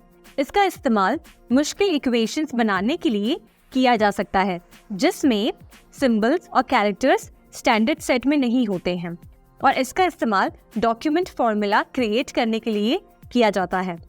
WPS ऑफिस एक फाइल शेयरिंग और प्रोडक्टिविटी सूट है जो प्रेजेंटेशन बनाने, डॉक्यूमेंटेशन और स्प्रेडशीट को क्रिएट, एडिट और शेयर करने के लिए डिज़ाइन किया गया है। इसका एक फीचर है PDF एडिटर, जिसका इस्तेमाल स्टेक होल्डर्स को माइक्रोसॉफ्ट वर्ड डॉक्यूमेंट को PDF में कन्वर्ट करने के लिए होता है। यहाँ वाटरमार्क हटाने, कमेंट्स ऐड करने और फाइल साइज कंप्रेस करने जैसे कार्यों के लिए इसका इस्तेमाल किया जाता है। WPS ऑफिस में built in optical character recognition capability है जो यूजर्स को प्रिंटेड कैरेक्टर इमेजेस को रियल टाइम में डिजिटल टेक्स्ट में कन्वर्ट करने के लिए अनुमति देता है। WPS ऑफिस के फीचर्स में cloud storage, automated backup, template gallery scanning, file recovery या रिपेयर, मल्टी लैंग्वेज सपोर्ट आदि शामिल हैं। यहाँ डॉक्यूमेंट को खोला जा सकता है डॉक्यूमेंट पर क्लिक करके, स्प्रेडशीट को खोला जा सकता है स्प्रेडशीट पर क्लिक करके, और प्रेजेंटेशन को खोला जा सकता है प्रेजेंटेशन पर क्लिक करके।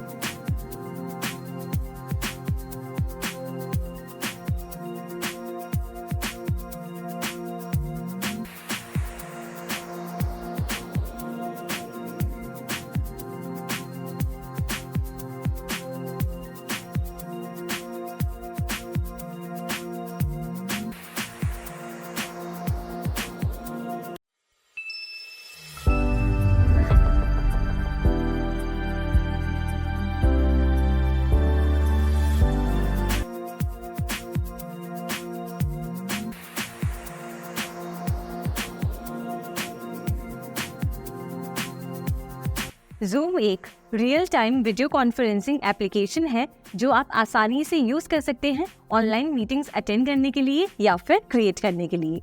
Zoom आपने देखा होगा, बहुत सारे बच्चे लॉकडाउन के समय पे अपने क्लासेस अटेंड करने के लिए, और बहुत सारे जो ऑफिसेज में काम करते हैं अपने ऑफिस की मीटिंग्स अटेंड करने के लिए यूज कर रहे थे। Zoom एप्लीकेशन को यूज करने के लिए आइए बताते हैं कि कैसे आप कर सकते हैं। चलिए अब एक रियल सिनेरियो क्रिएट करते हैं जहाँ पर हम कुछ लोगों को इस मीटिंग में ऐड करेंगे। तो ऐड करने के लिए हम सबसे पहले तो ये जो पार्टिसिपेंट्स वाला ऑप्शन है इसकी एरो बटन पे क्लिक करेंगे। क्लिक करते ही आप देखेंगे कि दो ऑप्शंस हैं, या तो आप जो इनवाइटी लिंक है उसको आप कॉपी कर सकते हैं या यहाँ से इनवाइट कर सकते हैं। तो यहाँ हम लिंक कॉपी कर लेते हैं। अब इस लिंक को जहाँ पे भी आप शेयर करना चाहते हैं, व्हाट्सएप पर या ईमेल पर, आप उनके साथ शेयर करें। अब जिसके साथ भी आप ये लिंक शेयर करेंगे उन्हें कहें कि अगर उनके फ़ोन में या उनके सिस्टम में Zoom एप्लीकेशन पहले से ही इंस्टॉल्ड है तो वो इस लिंक पे क्लिक करते ही डायरेक्टली मीटिंग को ज्वाइन कर सकते हैं। अगर उनके फ़ोन या सिस्टम में Zoom एप्लीकेशन नहीं है तो सबसे पहले वो इंस्टॉल करें। इंस्टॉल करने के बाद जब वो इस लिंक को क्लिक करेंगे तो वो डायरेक्टली मीटिंग को ज्वाइन कर पाएंगे। अब हम वेट करते हैं क्योंकि मैंने लिंक शेयर कर दिया है, और हम वेट करते हैं कि कब वो ज्वाइन करते हैं। अब आप देख सकते हैं कि जिनके साथ मैंने ये मीटिंग लिंक शेयर की थी उन्होंने मीटिंग ज्वाइन कर ली है। आप यहाँ पे देखेंगे कि एक तरफ आपको मेरी वीडियो नज़र आ रही होगी, यानी कि मैं होस्ट हूँ और आप मुझे देख पा रहे हैं। उसी के साथ साथ आपको जो बाकी दो बॉक्सेस नज़र आ रहे हैं और जिन पर नाम लिखा हुआ है, ये वो बाकी दो मेंबर्स हैं जिनको मैंने मीटिंग में ज्वाइन किया है। तो अभी इनका कैमरा ऑफ है, इस वजह से आप उनको नहीं देख पा रहे हैं। अगर उनका कैमरा ऑन होता तो आप भी मेरी तरह उन्हें देख पाते। तो इस तरीके से आप लोगों के साथ ऑनलाइन कनेक्ट करके Zoom पर मीटिंग्स ऑर्गेनाइज कर सकते हैं और उनके साथ इंटरैक्ट कर सकते हैं। आए अब कुछ फीचर्स को हम इस्तेमाल करके देखते हैं कि कैसे आप जब एक रियल मीटिंग सिनेरियो में होते हैं तो इन फीचर्स को यूज़ करते हैं। सबसे पहले तो जब आप मीटिंग के बीच में अगर आप अपने वीडियो को बंद करना चाहते हैं तो बंद करने के लिए आप इस वीडियो वाले ऑप्शन पर आएंगे और यहाँ से आप बस इस पर क्लिक करके अपने वीडियो को बंद कर सकते हैं। तो आप देखेंगे कि जैसे ही मैंने वीडियो को बंद किया तो यहाँ पर आपको मेरी इमेज, मेरी वीडियो नज़र नहीं आ रही है, और वापस इसे ऑन करने के लिए हम बस इस पर क्लिक करेंगे और यहाँ से आप मुझे वापस देख सकते हैं। तो ऐसे आप मीटिंग के बीच में जब भी अपना कैमरा बंद करना चाहते हैं या उसको ओपन करना चाहते हैं तो आप आसानी से कर सकते हैं। साथ ही साथ उसके बगल में आप देखेंगे एक ऑडियो का ऑप्शन है। अगर आप इस ऑप्शन पे क्लिक करते हैं तो क्लिक करने पे आप अपने ऑडियो को बंद कर सकते हैं, यानी कि खुद को म्यूट कर सकते हैं। और जब आप अनम्यूट करना चाहते हैं तो आप बस जाके इस पे क्लिक करें और क्लिक करने पे आप खुद को अनम्यूट कर सकते हैं। तो चलिए अब इस वीडियो और ऑडियो में जो और एडवांस सेटिंग्स और फीचर्स हैं उन्हें हम चेक करते हैं। तो सबसे पहले आप देखें जो ऑडियो का ऑप्शन है, तो यहाँ तो हमने देखा कि कैसे आप म्यूट या अनम्यूट कर सकते हैं। साथ ही साथ अगर आप इसके जो ये एरो बटन है इस पे आप जब क्लिक करते हैं तो यहाँ आप देखेंगे कि एक छोटी सी विंडो ओपन हो जाएगी। इस छोटे से विंडो में आप देखेंगे कि 2-3 सेक्शंस हैं।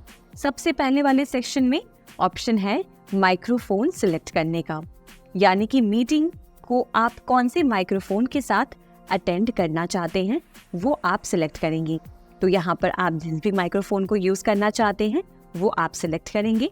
उसके बाद जो दूसरा सेक्शन है वो है सिलेक्ट अ स्पीकर का, यानी कि आप कौन सी स्पीकर में मीटिंग को सुनना चाहते हैं, यानी कि आपके टीम मेंबर्स जो प्रेजेंट कर रहे हैं, जो बोल रहे हैं, उसके लिए आपके अगर 2-3 स्पीकर्स हैं जो आपने कनेक्ट कर रखे हैं या इंटरनली आप यूज़ कर रहे हैं, उन स्पीकर्स को आप यहाँ से सिलेक्ट कर सकते हैं।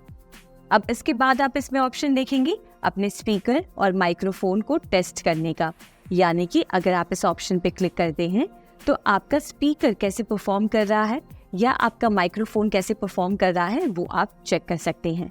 तो यहाँ क्लिक करने पे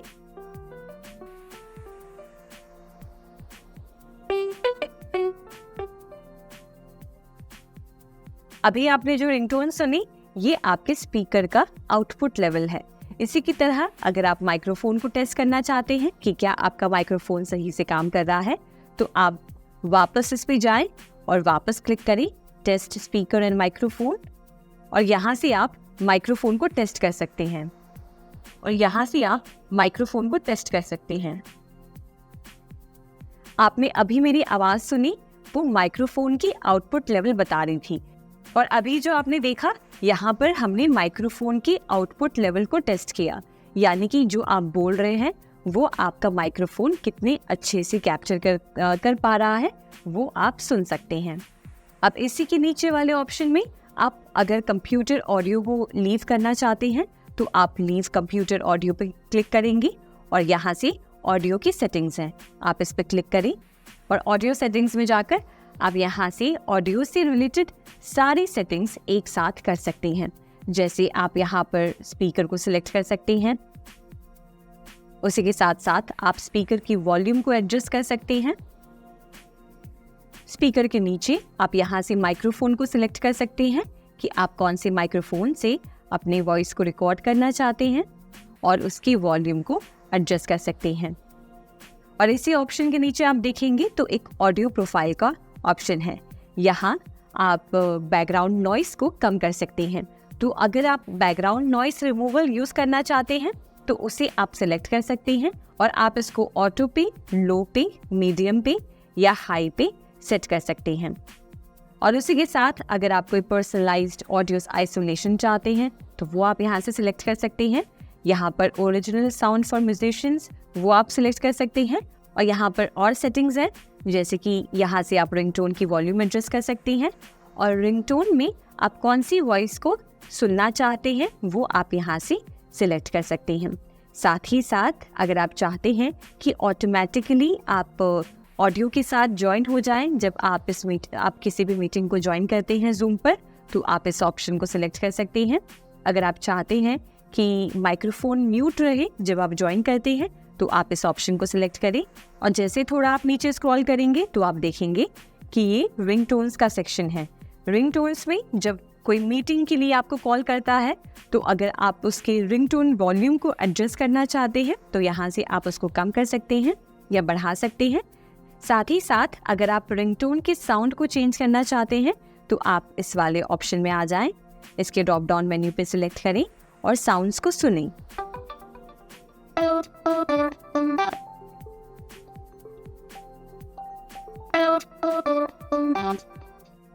और इनमें से जो भी साउंड आप प्रेफर करते हैं उसे सिलेक्ट करें। अब नीचे की तरफ आप देखेंगे तो और भी कोई सेटिंग्स हैं, जैसे कि सबसे पहले है कि अगर आप किसी मीटिंग को ज्वाइन करते समय ऑटोमेटिकली अपने ऑडियो के साथ ज्वाइन करना चाहते हैं तो आप इस चेक बॉक्स पर क्लिक करें, और इसी के साथ अगर आप ज्वाइन करते समय अपने माइक्रोफोन को म्यूट पे रखना चाहते हैं तो आप इस चेक बॉक्स पे क्लिक करेंगे। और अगर आप स्पेस बटन को यूज़ करते हुए, यानी कि अगर आप स्पेस बटन को टेम्पररी खुद को म्यूट करने के लिए यूज़ करना चाहते हैं तो आप इस चेक बॉक्स को क्लिक करेंगे। और साथ ही साथ अगर आप अपने हेडसेट में जो बटन्स हैं उनको सिंक करना चाहते हैं तो आप इस लास्ट वाले चेक बॉक्स पे क्लिक करेंगे। तो ये हमने देख लिया कि ऑडियो सेटिंग्स में क्या क्या ऑप्शंस हैं। अब आगे बढ़ते हैं और देखते हैं वीडियो सेक्शन को। तो वीडियो पे आप क्लिक करते ही देखेंगे कि सेम जो हमने माइक्रोफोन में देखा वैसे ही आपको एक कैमरा सिलेक्ट करने का ऑप्शन मिलता है, जहाँ पर आप जिस भी कैमरा से मीटिंग को ज्वाइन करना चाहते हैं वो आप सिलेक्ट करेंगे। आप देखेंगे कि यहाँ पे 2 कैमरास हैं, एक तो हमारे कंप्यूटर सिस्टम का जो वेब कैम है वो, और दूसरा है OBS वर्चुअल कैमरा। तो ये एक सॉफ्टवेयर है जिसका कैमरा यहाँ पे शो कर रहा है। तो आप यहाँ पर अपने कैमरा को सिलेक्ट कर सकते हैं। साथ ही साथ अगर आप अपने वीडियो के बीच में एक वर्चुअल बैकग्राउंड ऐड करना चाहते हैं तो वो आप कर सकते हैं। चलिए मैं आपको करके दिखाती हूँ। जैसे अगर आप इस ऑप्शन पे क्लिक करते हैं, यहाँ पे आप देखेंगे कि काफ़ी सारे बैकग्राउंड के ऑप्शंस हैं। मैं जिस भी बैकग्राउंड पे यहाँ पर क्लिक करूँगी तो आप देखेंगे कि मेरी बैकग्राउंड भी वैसे ही चेंज हो गई है। तो आप इनमें से कोई भी बैकग्राउंड आप ऐड कर सकते हैं। यहाँ आप देखेंगे कि मैं जिस भी बैकग्राउंड में स्विच कर रही हूँ वैसे वैसे मेरी बैकग्राउंड भी चेंज हो रही है। तो आप जिस भी बैकग्राउंड को पसंद करते हैं उस बैकग्राउंड को एक्सप्लोर करें और फिर आप अपने बैकग्राउंड में उस इमेज को यूज़ कर सकते हैं। तो इसमें आप देखेंगे एक तो है वर्चुअल बैकग्राउंड्स का ऑप्शन, जहाँ पे आपको वर्चुअल बैकग्राउंड्स मिलते हैं। अगर आप बस एक फ़िल्टर लगाना चाहते हैं तो आप फ़िल्टर लगा सकते हैं। वीडियो फ़िल्टर्स में आकर आप जो भी फ़िल्टर इस्तेमाल करना चाहते हैं, मान लें हम इस वाले फ़िल्टर को क्लिक करते हैं तो आप देख सकते हैं कि यहाँ पर एक फ़िल्टर लग गई है।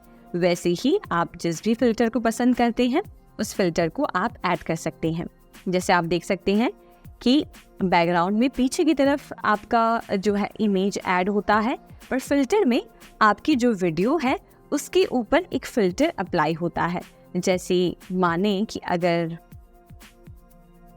हम इनमें से कोई और फ़िल्टर ट्राई करते हैं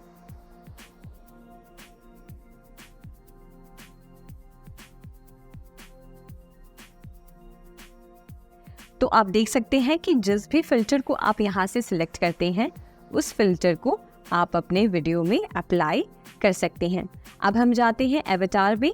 एवेटार में आप खुद का एक एवेटार क्रिएट कर सकते हैं। मान ली अगर हम इसमें से इस फॉक्स वाले एवेटार को क्लिक करते हैं और डाउनलोड करते हैं,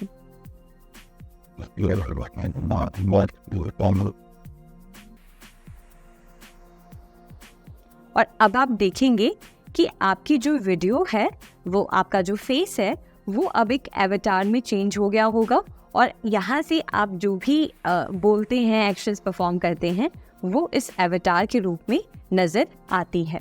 तो इस तरीके से काफ़ी इंटरेस्टिंग टूल्स आप इस्तेमाल कर सकते हैं जब आप एक वीडियो मीटिंग में हैं और आप जब अपने मीटिंग को होस्ट कर रहे हैं।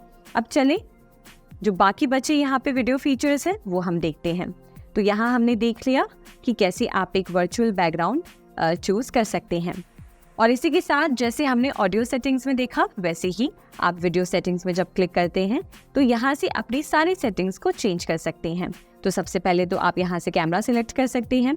उसके बाद अगर आप उस कैमरा की क्वालिटी ओरिजिनल रेशियो या फिर HD में करना चाहते हैं तो वो आप यहाँ से करें। उसके बाद माय वीडियो सेक्शन में आप आएंगे तो यहाँ आप देखेंगे कि सबसे पहले है mirror my video. Mirror my video का यूज़ आप तब करेंगे, इस चेक बॉक्स को आप तब क्लिक करेंगे जब आप अपने वीडियो को किसी और डिस्प्ले पे मिरर कर रहे हैं, तो तब आप इसको सिलेक्ट करें। और इसके बाद अगर आप अपने अपीयरेंस को एक टचअप देना चाहते हैं तो वो आप इस चेक बॉक्स पे क्लिक करके कर सकते हैं। जैसे आप जब इस पे क्लिक करते हैं तो आप देखेंगे कि ये स्लाइडर बटन है। अगर आप इसको इंक्रीज करते हैं तो वीडियो में जो आपकी फेस है वो थोड़ी सी जो है सॉफ्ट हो जाती है और एक टचअप सा फील आता है। तो आप इसको यूज़ कर सकते हैं अपने मीटिंग्स को कंडक्ट करने के लिए। साथ ही साथ अगर आप लो लाइट को एडजस्ट करना चाहते हैं तो आप इस चेक बॉक्स पर क्लिक करें तो आप लो लाइट को एडजस्ट कर सकते हैं। आप ऑटो या उसको मैनुअल रख सकते हैं। साथ ही साथ अगर आप पोर्ट्रेट लाइटिंग करना चाहते हैं तो वो आप यहाँ से सिलेक्ट कर सकते हैं। और जैसे जैसे आप यहाँ वीडियो सेटिंग्स में स्क्रॉल करेंगे तो आप देख पाएंगे कि यहाँ से आप और एडवांस सेटिंग्स कर सकते हैं। तो इस तरीके से आप वीडियो की सेटिंग्स कर सकते हैं। और जब बारी आएगी आपकी मीटिंग को बंद करने की तब आप क्या कर सकते हैं, आप मीटिंग को बंद कर सकते हैं बस एक बटन को क्लिक करके। तो आप देखेंगे तो बॉटम राइट कॉर्नर पे एक एंड का बटन है। आप जैसे ही इस एंड बटन पे क्लिक करेंगे तो आप मीटिंग को वहीं पर ख़त्म कर पाएंगे।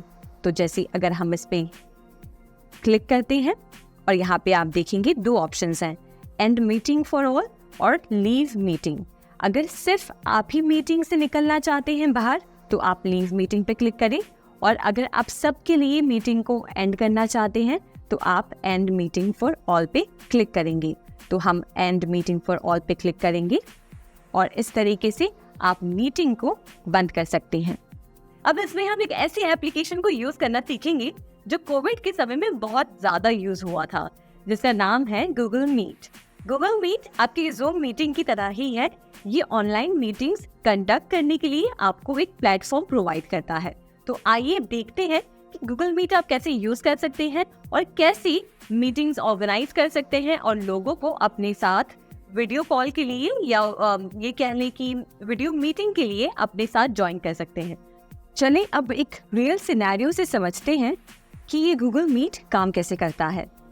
मैं यहाँ पर अभी एक न्यू मीटिंग स्टार्ट करूँगी और अपनी टीम के साथ शेयर करूँगी। तो सबसे पहले हम क्लिक करेंगे न्यू मीटिंग पर। क्लिक करते ही आप पाएंगे कि 3 ऑप्शंस हैं। यहाँ से अगर आप मीटिंग कुछ देर बाद के लिए स्टार्ट करना चाहते हैं तो आप पहला ऑप्शन सिलेक्ट करेंगे। अगर आप एक इंस्टेंट मीटिंग स्टार्ट करना चाहते हैं तो आप इंस्टेंट मीटिंग शुरू करेंगे, और या फिर आप यहाँ से स्केड्यूल भी कर सकते हैं। तो हम यहाँ पर create a meeting for later पे क्लिक करते हैं। यहाँ से आप इस लिंक को कॉपी करके जिन्हें भी आप इस मीटिंग में जोड़ना चाहते हैं उन्हें शेयर करेंगे, और जैसे ही वो इस मीटिंग पे क्लिक करेंगे, इस लिंक पे क्लिक करेंगे, वो इस मीटिंग को ज्वाइन कर पाएंगे। अब यहाँ आप देख सकते हैं मैं मीटिंग शुरू करने जा रही हूँ। यहाँ पर पूछा गया है do you want people to see and hear you in the meeting, यानी कि आप जिनके साथ मीटिंग में जुड़ रहे हैं क्या आप चाहते हैं कि वो आपको देख सके और आपको सुन सके। तो हाँ, हम ये चाहते हैं, तो हम अलाउ पे क्लिक करेंगे। अगर आप अपने माइक्रोफोन और कैमरा को एक्सेस नहीं देना चाहते हैं तो आप नीचे दिए गए ऑप्शन को क्लिक कर सकते हैं। तो हम क्लिक करेंगे अलाउ माइक्रोफोन एंड कैमरा, और उसके बाद इस छोटी सी विंडो में आप देख सकते हैं कि क्या आप इस परमिशन को अभी के लिए अलाउ करना चाहते हैं, या फिर आप जब भी इस प्लेटफॉर्म को विजिट करेंगे तब के लिए आप हमेशा अलाउ करना चाहते हैं, या फिर आप नेवर अलाउ करना चाहते हैं। तो हम क्लिक करेंगे अलाउ दिस टाइम। तो यहाँ पर आप देख सकते हैं कि कुछ इस तरीके से मेरे पार्टिसिपेंट्स को मेरी स्क्रीन शो करेगी। तो अभी आप देख पा रहे हैं कि मेरी स्क्रीन शो कर रही है। अगर आप चाहें तो अपने कैमरा को यहाँ से ऑफ कर सकते हैं और अपने माइक को बंद कर सकते हैं, और आप जब चाहें तब इसे वापस टर्न ऑन कर सकते हैं। और उसके बाद आपको क्लिक करना है जॉइन नाउ। तो जैसे आप देख सकते हैं कि हमारी मीटिंग शुरू हो गई है। अब बारी आती है हमारे पार्टिसिपेंट्स को ऐड करने की और मीटिंग को शुरू करने की।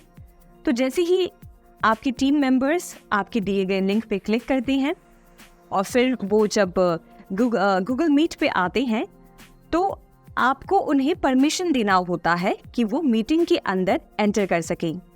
उसके लिए आप क्या करेंगे, आप यहाँ पे देखेंगे राइट में जो ये पार्टिसिपेंट्स का आइकन है, आप इस पर क्लिक करें और आप यहाँ से देख पाएंगे कि कितने लोगों ने आपके लिंक को क्लिक किया है और वो वेट कर रहे हैं कि कब आप उन्हें एडमिट करें।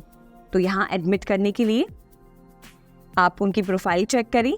प्रोफाइल चेक करने के बाद अगर आप एडमिट ऑल करना चाहते हैं तो आप सबको एक साथ एडमिट कर सकते हैं, या फिर आप इंडिविजुअली एडमिट करना चाहते हैं तो वो आप एडमिट पे क्लिक करके कर सकते हैं, या फिर आप एडमिट ऑल पे क्लिक करें और एक साथ आप सारे पार्टिसिपेंट्स को ऐड कर पाएंगे। अगर आप डिनाई करना चाहते हैं, अगर आप जो पार्टिसिपेंट्स क्यू में हैं उन्हें ऐड नहीं करना चाहते हैं तो एक साथ आप डिनाई ऑल कर सकते हैं। तो यहाँ हम क्लिक कर रहे हैं एडमिट ऑल। यहाँ आप देख सकते हैं कि जो आपको नाम दिख रहे हैं ये 2 ये वो 2 टीम मेंबर्स हैं जिनके साथ मैंने लिंक शेयर की थी। उन्होंने वो लिंक पे क्लिक करके यहाँ पर मीटिंग ज्वाइन कर ली है। अब मैं यहाँ से मीटिंग को शुरू कर सकती हूँ। यहाँ अगर आप देखें तो एक तरफ आपको दिख रहा होगा कि मुझे मेरी स्क्रीन कैसे दिखाई दे रही है, यानी कि एक तरफ मैं दिख रही हूँ और बाकी जो टीम मेंबर्स हैं उनकी प्रोफाइल या उनकी जो वीडियो या जो उनकी इमेज है वो मुझे नज़र आएगी। और वही स्क्रीन पर दूसरी तरफ आप देख सकते हैं कि जो टीम मेंबर है जिन्होंने मेरी मीटिंग को ज्वाइन किया है उनकी स्क्रीन पर मैं कैसे दिखाई दे रही हूँ। तो इस तरीके से आप वर्चुअली मीटिंग्स अटेंड कर सकते हैं, मीटिंग्स को क्रिएट कर सकते हैं गूगल मीट पर। अब चलें कुछ फीचर्स को इस्तेमाल करके हम देखते हैं कि कैसे ये जो है रियल सिनेरियो में काम करते हैं। तो सबसे पहले आप देखेंगे एक माइक का बटन है। अगर आप इस माइक बटन को क्लिक करते हैं तो यहाँ से आप खुद को म्यूट कर सकते हैं और जिससे आपके टीम मेंबर्स आपके एनवायरनमेंट में जो भी आवाज़ आ रही है या जो भी आप बोल रहे हैं वो सुन नहीं पाएंगी।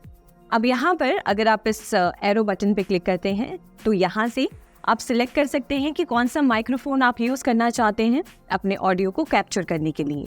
और इसी के साथ स्पीकर्स पे अगर आप क्लिक करते हैं तो यहाँ से आप सिलेक्ट कर सकते हैं कि कौन सा स्पीकर आप इस्तेमाल करना चाहते हैं अपने टीम मेंबर्स की आवाज़ सुनने के लिए। तो यहाँ पर जैसे आप देखें कि हमारे पास माइक्रोफोन का एक ही मोड है और स्पीकर भी एक ही हैं, तो इस वजह से यहाँ पर एक ही ऑप्शन नज़र आ रहा है।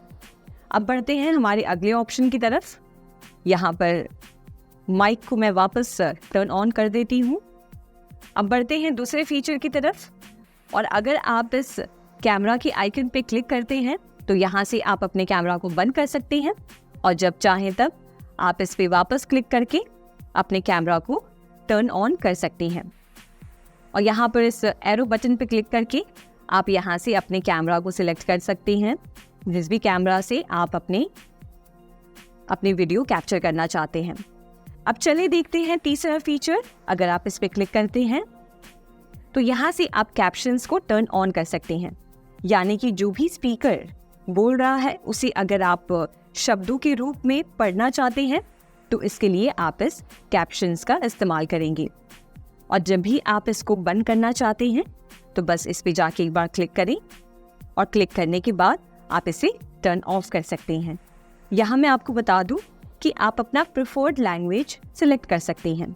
जैसे अगर आप इंग्लिश में बात कर रहे हैं तो यहाँ से आप इंग्लिश सिलेक्ट कर सकते हैं, या फिर अगर आप किसी और लैंग्वेज को सिलेक्ट करना चाहते हैं तो उसके लिए आप इस सेटिंग्स पे आ जाएं और यहाँ से जो भी आपकी मीटिंग की लैंग्वेज है यहाँ से आप सिलेक्ट करें और फिर इसके बाद आप कैप्शंस का सही तरीके से यूज़ कर सकते हैं।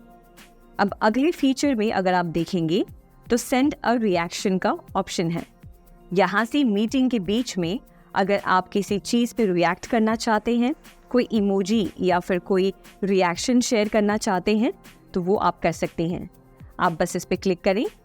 यहाँ अगर मैं किसी भी रिएक्शन पे क्लिक करती हूँ तो वो रिएक्शन मेरे टीम मेंबर्स देख पाएंगे और उससे कनेक्ट कर पाएंगे। जैसे आप देख सकते हैं कि मेरे टीम मेंबर्स यहाँ पे रिएक्शंस शेयर कर रहे हैं, तो वैसे मैं स्क्रीन पे देख पा रही हूँ कि वो किस तरीके से रिएक्ट कर रहे हैं। तो ये फीचर काफ़ी ज़्यादा इंटरेस्टिंग है। आप इस फीचर का इस्तेमाल मीटिंग के बीच में कर सकते हैं। अब आए देखते हैं अगला फीचर जो है प्रेजेंट नाउ का। अगर आप इस प्रेजेंट नाउ पे क्लिक करते हैं तो यहाँ से आप अपने टीम मेंबर्स के साथ अपनी स्क्रीन शेयर कर सकते हैं। माने कि अगर मुझे अपने टीम मेंबर्स के साथ कुछ स्क्रीन पर दिखाना है, उन्हें कुछ शो करना है, तो यहाँ से मैं इस फीचर का इस्तेमाल करके स्क्रीन सिलेक्ट कर सकती हूँ कि कौन सा स्क्रीन में शो करना चाहती हूँ। जैसे अगर मैं क्रोम टैब जो मैं अभी यूज़ कर रही हूँ, अगर मैं वो शो करना चाहती हूँ तो यहाँ से मैं क्रोम टैब सिलेक्ट करूँगी।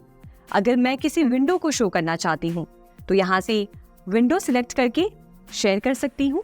और वैसे ही अगर एंटायर स्क्रीन यानी कि स्क्रीन पे जो भी हो रहा है वो पूरी एग्जैक्ट अपने टीम मेंबर्स के साथ शेयर करना चाहती हूँ तो उसे सिलेक्ट करके शेयर पे क्लिक करते ही यहाँ जैसे आप देख सकते हैं कि पूरी स्क्रीन मेरी नज़र आ रही है। अब यहाँ से जो भी मैं अपने टीम मेंबर्स को एक्सप्लेन करना चाहती हूँ माने अगर मैं यहाँ पर जो भी टाइप करती हूँ, आप दूसरी स्क्रीन पे देख पा रहे होंगे कि मेरे टीम मेंबर्स देख सकते हैं कि मैं उन्हें क्या दिखाना चाहती हूँ।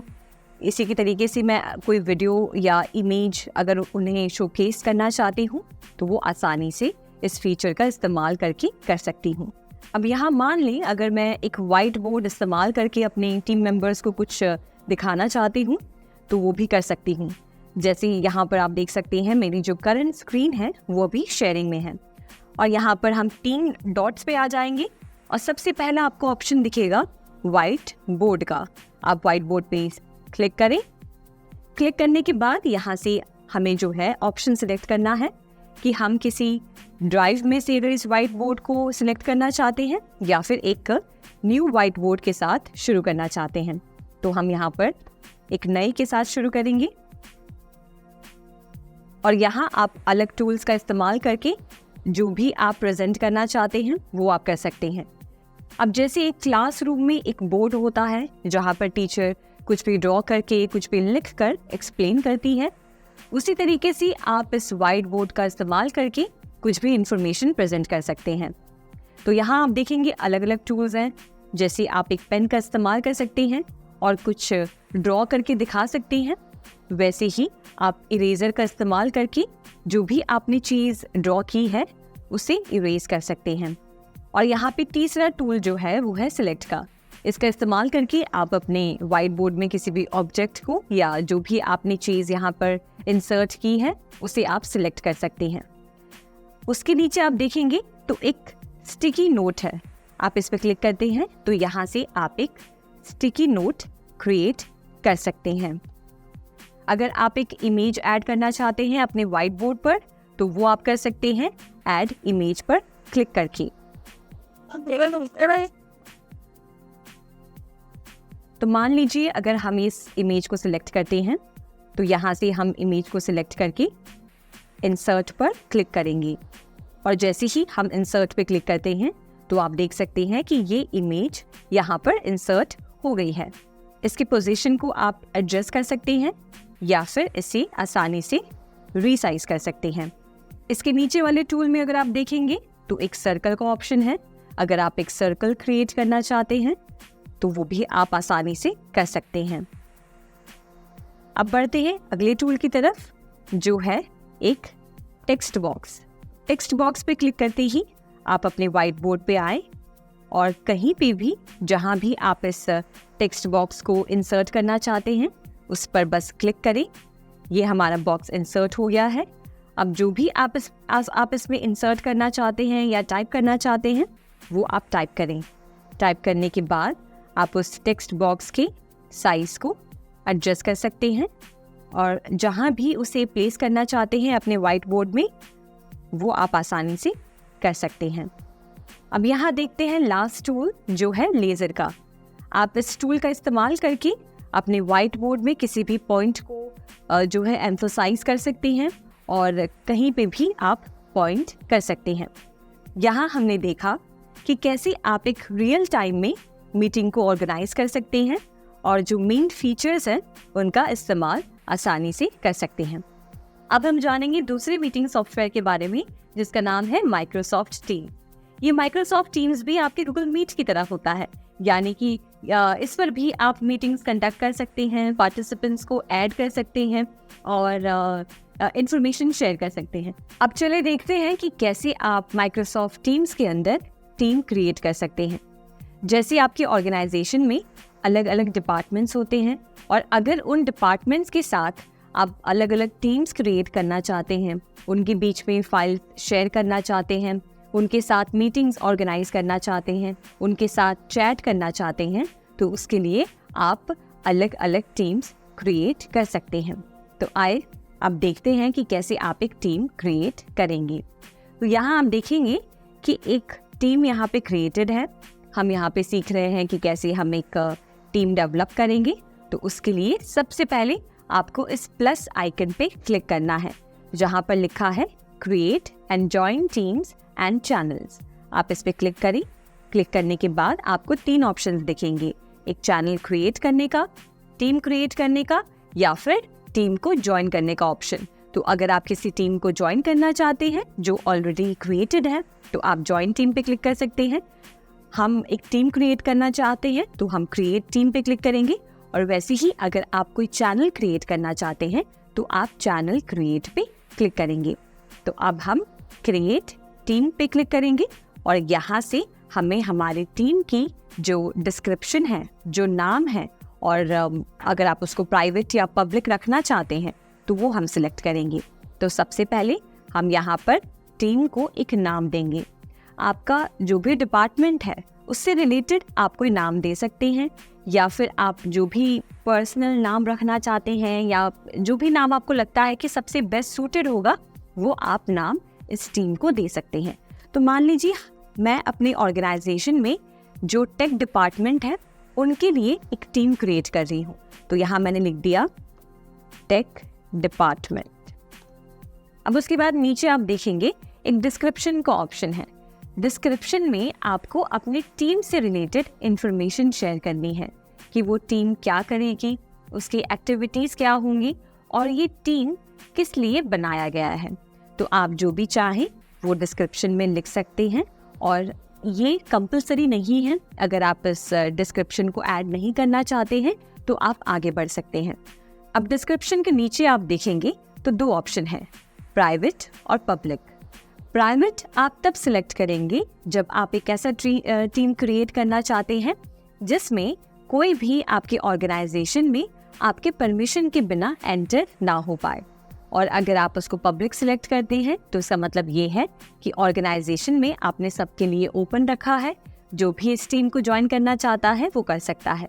तो मान लीजिए हम इस टीम को प्राइवेट रख रहे हैं तो हम प्राइवेट पे क्लिक करेंगे। प्राइवेट पे क्लिक करते ही आप देखेंगे कि प्राइवेट यहाँ पे सिलेक्टेड है। आप जब चाहें तब इस पे क्लिक करके स्विच कर सकते हैं। अब हमने हमारी टीम का नाम दे दिया है। अब बारी आती है इसे क्रिएट करने की। तो हम बस क्रिएट बटन पे क्लिक करेंगे और अब आप देख सकते हैं कि हमारी टीम क्रिएट हो रही है और ये हमारी टीम क्रिएट हो गई है। आप लेफ्ट पैनल में देखेंगे तो ये दो टीम्स हैं। ये पहले वाली पुरानी जो टीम थी वो है और ये टेक डिपार्टमेंट जो हमने अभी क्रिएट किया है ये वो टीम है। चलिए अब देखते हैं कि हमने जो अभी एक टीम क्रिएट किया है, अगर हम उनके साथ एक वीडियो मीटिंग शुरू करना चाहते हैं तो वो हम कैसे कर सकते हैं। तो बस आपको जाके सबसे पहले तो उस टीम को सिलेक्ट करना है। सिलेक्ट करने के बाद आप क्या करेंगे, आप राइट हैंड साइड जो पैनल है उसके ऊपर आप देखेंगे एक वीडियो कैमरा का आइकन है। आप जब इस पे क्लिक करेंगे तो क्लिक करते ही आप देखेंगे कि एक नई विंडो ओपन होती है। यहाँ पर हमें अपनी मीटिंग की इंफॉर्मेशन जो है चूज करनी है। जैसे सबसे पहले आप यहाँ पे देखिए तो आपको अपने मीटिंग को एक नाम देना है। तो मान लें हम यहाँ पर नाम देते हैं इंट्रोडक्शन मीटिंग। नाम देने के बाद आप देखेंगे कि नाम सेव हो गया है। अब आपको सिलेक्ट करना है कि क्या आप मीटिंग के दरमियान अपने कैमरा को ऑन रखना चाहते हैं, यानी कि जब आप अपने टीम मेंबर्स के साथ मीटिंग में बात कर रहे होंगे तब क्या आप अपने कैमरा को यूज़ करना चाहते हैं या नहीं। तो मान लें अगर आप नहीं करना चाहते हैं तो आप इस कैमरा को यहाँ से बंद ही रहने दें। अगर आप यूज़ करना चाहते हैं तो आप बस इस ऑप्शन को, ये जो बटन है इस पर आप क्लिक करें और क्लिक करते ही आप देखेंगे कि आपकी वीडियो आपको इस बॉक्स में नज़र आएगी, यानी कि जब मीटिंग शुरू होगी तो आप कुछ इस तरीके से दिखाई देंगे। आप जब चाहें तब इसे बस यहाँ से बंद कर सकते हैं और बंद करते ही आपका कैमरा जो है वो टर्न ऑफ हो जाएगा। चलिए अब देखते हैं कि कैसे आप इसके अंदर अपने माइक और स्पीकर्स की ऑप्शंस को सिलेक्ट कर सकते हैं। तो मान लें यहाँ पर आप देखें कि ये माइक का जो बटन है वो ऑन है, यानी कि जब मीटिंग शुरू होगी तो हमारे एनवायरनमेंट में यहाँ पे जो भी आवाज़ आएगी या जो भी हम बात करेंगे वो हमारे टीम मेंबर्स सुन पाएंगे। अगर आप अपने माइक को बंद करना चाहते हैं तो बस आप इस बटन को एक बार क्लिक करें और क्लिक करते ही ऐसे ही माइक बंद हो जाएगा, यानी कि आपकी जो ऑडियो है अब वो रिकॉर्ड नहीं होगी। और इसी के बगल में आप देखेंगे तो एक स्पीकर का आइकन है। अगर आप यहाँ देखेंगे तो लिखा है स्पीकर इज ऑन, यानी कि आपका स्पीकर ऑन है और यहाँ से आप बस इस पॉइंट को ड्रैग करते हुए इसके वॉल्यूम को एडजस्ट कर सकते हैं। अगर आप कम करना चाहते हैं तो आप इसे जो है स्टार्टिंग की तरफ ड्रैग करें, और अगर आप इसको बढ़ाना चाहते हैं तो बस इसे एंड की तरफ ले जाएं। तो अब बारी आती है मीटिंग को शुरू करने की। मीटिंग शुरू करने से पहले मैं आपको बता दूं कि अगर आप अपना कोई एवेटार यूज़ करना चाहते हैं या फिर अगर आप कोई बैकग्राउंड इफेक्ट देना चाहते हैं आपके वीडियो में, तो वो आप दे सकते हैं। जैसे आप देखेंगे जो कैमरा का सेक्शन है, अगर हम इसे टर्न ऑन करते हैं तो ऑन करने के बाद आप देखेंगे इफेक्ट्स एंड एवेटार का ऑप्शन है। आप इस पर क्लिक करें और यहाँ से आप अलग अलग जो वीडियो इफेक्ट्स है वो ऐड कर सकते हैं। जैसे मान लें अगर हम इस वाले पर क्लिक करते हैं तो आप देखेंगे कि बैकग्राउंड में ये इफेक्ट ऐड हो गया है। अब आप जो भी बैकग्राउंड ऐड करना चाहते हैं उस पर बस जाकर क्लिक करें और इस तरीके से आप बैकग्राउंड ऐड कर सकते हैं। और इसका आप इस्तेमाल तब कर सकते हैं जब अगर आपके बैकग्राउंड में कुछ डिस्टर्बेंस है या आप कहीं अपने पर्सनल रूम में हैं और आप किसी प्रोफेशनल मीटिंग को ज्वाइन कर रहे हैं, तो आप इन बैकग्राउंड्स को यूज़ कर सकते हैं। और इसी के साथ अगर आप अपने कैमरा को यूज़ नहीं कर रहे हैं और आप अपनी जगह पर एक एवेटार को यूज़ करना चाहते हैं, तो कैमरा को बंद करके आप एवेटार के सेक्शन में आएंगे। तो यहाँ से आप अपना खुद का एवेटार क्रिएट करके वो अपने प्रोफाइल में दिखा सकते हैं। तो ये हमने देखा कि कैसे आप सारी audio settings, video settings, camera settings को जो है चेंज कर सकते हैं। अब बारी आती है मीटिंग को शुरू करने की। तो मीटिंग शुरू करते हैं, उसके लिए हम क्लिक करेंगे जॉइन नाउ। अब आप देखेंगे कि हमने मीटिंग शुरू कर दी है।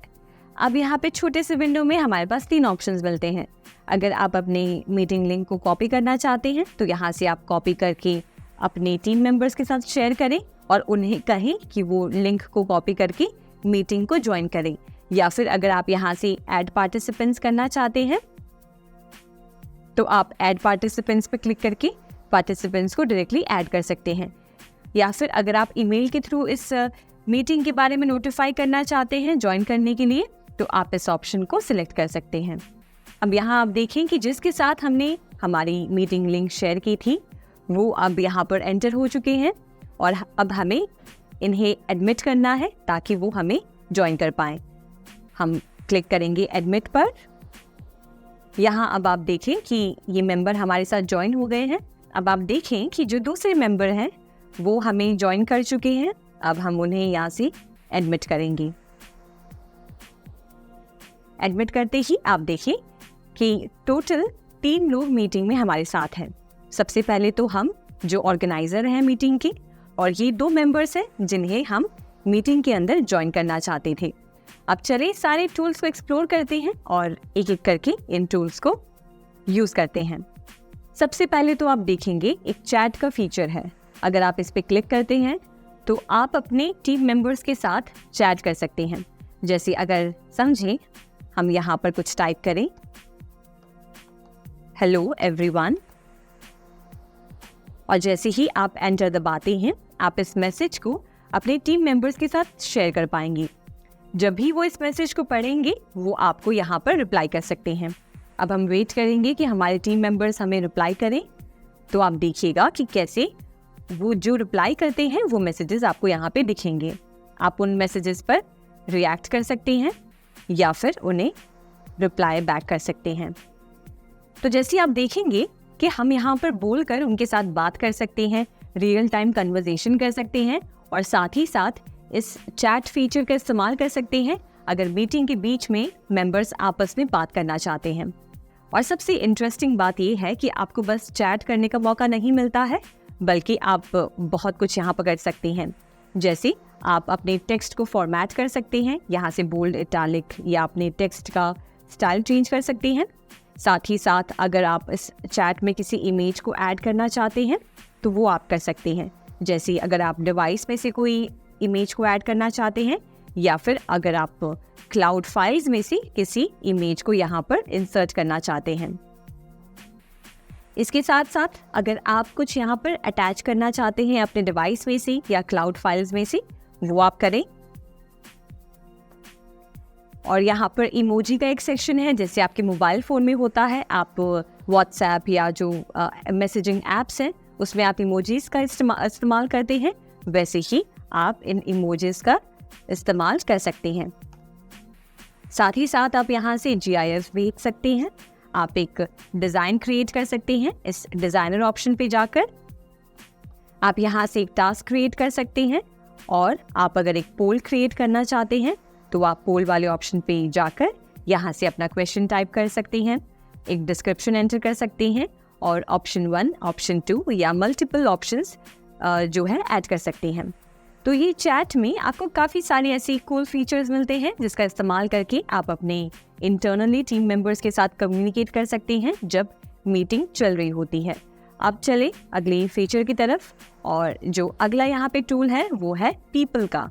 पीपल पे क्लिक करते ही आप यहाँ पे मीटिंग के अंदर जो भी लोग जुड़े हैं उनका नाम और साथ ही साथ वो क्या रोल प्ले कर रहे हैं। जैसे आप एक ऑर्गेनाइजर का रोल प्ले कर रहे हैं तो नीचे लिखा हुआ है ऑर्गेनाइजर, और बाकी सब हमारे गेस्ट हैं तो यहाँ पे मीटिंग गेस्ट की तरह जो उनका प्रोफाइल है वो डिस्प्ले हो रहा है। अब आप देखें कि जिस भी प्रोफाइल पे आप क्लिक करते हैं तो यहाँ पे 3 डॉट्स आपको मिलते हैं। आप इस पे क्लिक करेंगे तो यहाँ से आप उनको पिन कर सकते हैं, आप उनको स्पॉटलाइट में डाल सकते हैं अगर आप उनको सबके बीच में एक स्पॉटलाइट में डालना चाहते हैं, और आप अगर उनको मीटिंग से निकालना चाहते हैं तो आप रिमूव फ्रॉम मीटिंग पे क्लिक करके उन्हें मीटिंग से निकाल सकते हैं। और आपको यहाँ पर शेयर इनवाइटी का ऑप्शन भी मिलता है अगर आप यहाँ पे एडिशनल पार्टिसिपेंट्स को ऐड करना चाहते हैं। तो ये था हमारा पीपल वाला सेक्शन जहाँ पर आप सारी जानकारी ले सकते हैं। तीसरे सेक्शन पे, तीसरे टूल पे आते हैं जो है रेज योर हैंड। ये टूल का इस्तेमाल आप तब कर सकते हैं जब मीटिंग के बीच में अगर किसी 2 लोगों के बीच में कन्वर्सेशन चल रही है और अगर आप परमिशन चाहते हैं कि क्या आप भी उस कन्वर्सेशन में पार्टिसिपेट कर सकते हैं, तब आप इस पर क्लिक करके रेज योर हैंड दिखा सकते हैं, जिससे कि जो मीटिंग होस्ट है या जो ऑर्गेनाइजर है उन्हें पता चलता है कि आप भी कुछ बोलना चाहते हैं, आप भी उसमें कुछ ऐड करना चाहते हैं, तो वो आपको फिर परमिशन अलाउ कर सकते हैं। अब बढ़ते हैं अगले टूल की तरफ जो है रिएक्ट का। तो यहाँ से आप कोई भी चीज़ पर रिएक्ट कर सकते हैं, यहाँ से आप लाइक कर सकते हैं, यहाँ से आप जो है अपलॉज या लाफ या सरप्राइज्ड वाला जो रिएक्शन भेज सकते हैं। इसी के साथ साथ व्यू सेक्शन में जाकर आप अगर गैलरी में सारे पार्टिसिपेंट्स को एक साथ देखना चाहते हैं तो वो आप कर सकते हैं। अगर आप स्पीकर पे जाते हैं तो आप स्पीकर मोड में स्विच कर जाते हैं, और उसी के साथ साथ अगर आप एक टुगेदर मोड पे जाना चाहते हैं, टुगेदर मोड पे क्लिक करते ही आप टुगेदर मोड में यहाँ पर स्विच करते हैं। और यहाँ पर आप देखेंगे मोर ऑप्शंस में आपको जो है शो गैलरी एट टॉप, अगर आप गैलरी को ऊपर दिखाना चाहते हैं वो आप कर सकते हैं। आप इनकमिंग वीडियो को टर्न ऑफ कर सकते हैं या फिर आप एक फुल स्क्रीन पे स्विच कर सकते हैं। अब बढ़ते हैं हमारे अगले टूल्स की तरफ जो आपको मिलेंगे मोर सेक्शन में। मोर सेक्शन में आप मीटिंग इन्फॉर्मेशन चेक कर सकते हैं। यहाँ से देखिए हम ऑर्गेनाइजर हैं तो हमारा नाम यहाँ शो कर रहा है। आप यहाँ से जो ज्वाइनिंग इन्फो है वो कॉपी कर सकते हैं और किसी के साथ भी शेयर कर सकते हैं। और अगर आप बैकग्राउंड को चेंज करना चाहते हैं तो आप बैकग्राउंड इफेक्ट्स में जाकर यहाँ से जो भी बैकग्राउंड को आप अप्लाई करना चाहते हैं उससे आप क्लिक करें, और अगर आप चाहें तो उसका प्रीव्यू चेक कर सकते हैं और या फिर उसे डायरेक्टली अप्लाई कर सकते हैं। और अगला टूल है लैंग्वेज एंड स्पीच का। अगर आप इस लैंग्वेज एंड स्पीच में टर्न ऑन लाइव कैप्शंस करते हैं तो यहाँ से आप कैप्शंस ऑन कर सकते हैं, यानी कि आप जो भी बोल रहे हैं वो कैप्शंस के रूप में आपके टीम मेंबर्स देख पाएंगे, या आपकी मीटिंग में जो बाकी लोग बात कर रहे हैं उनको आप कैप्शंस के रूप में पढ़ सकते हैं। और उसी के साथ साथ अगर आप कोई एडवांस सेटिंग्स करना चाहते हैं तो आप सेटिंग्स पे क्लिक करके डिवाइस सेटिंग्स में आकर यहाँ से अपने ऑडियो डिवाइसेस, स्पीकर, माइक्रोफोन और जो कैमरा ऑप्शंस हैं वो आप सिलेक्ट कर सकते हैं। अब चलिए देखते हैं कि कैसे आप अपना कैमरा बंद कर सकते हैं। तो जैसे अगर मीटिंग में आप जो है कैमरा यूज़ नहीं करना चाहते हैं तो आप आसानी से कैमरा बटन को यहाँ से क्लिक करते हुए इसे टर्न ऑफ कर सकते हैं। और जैसे ही आप कैमरा को टर्न ऑफ करते हैं तो आपकी मीटिंग के अंदर बस आपकी ऑडियो लोगों को सुनाई देगी, पर वो आपको नहीं देख पाएंगे। और ऐसे ही अगर आप माइक को टर्न ऑफ करना चाहते हैं तो आप माइक बटन पे क्लिक करें और इस तरीके से आप खुद को अनम्यूट कर सकते हैं। और जब चाहें तब आप इस पर वापस जाकर क्लिक करें और आप कैमरा को वापस एनेबल कर सकते हैं और माइक को भी वापस एनेबल कर सकते हैं। यहाँ अगले टूल में आप देखेंगे जो शेयर का ऑप्शन है। यहाँ से अगर आप कंटेंट के साथ अगर आप साउंड को इंक्लूड करना चाहते हैं तो आप इसे टर्न ऑन कर दें, और जब आप इसे बंद करना चाहते हैं आप यहाँ से टॉगल ऑफ कर सकते हैं। यहाँ आप देखेंगे प्रेजेंटर मोड में 4 ऑप्शंस हैं। तो सबसे पहला है कंटेंट ओनली, यानी कि आप बस कंटेंट को अपने मेंबर्स के साथ दिखाना चाहते हैं, उनके साथ उनको शो करना चाहते हैं तो आप कंटेंट ओनली सिलेक्ट करेंगे।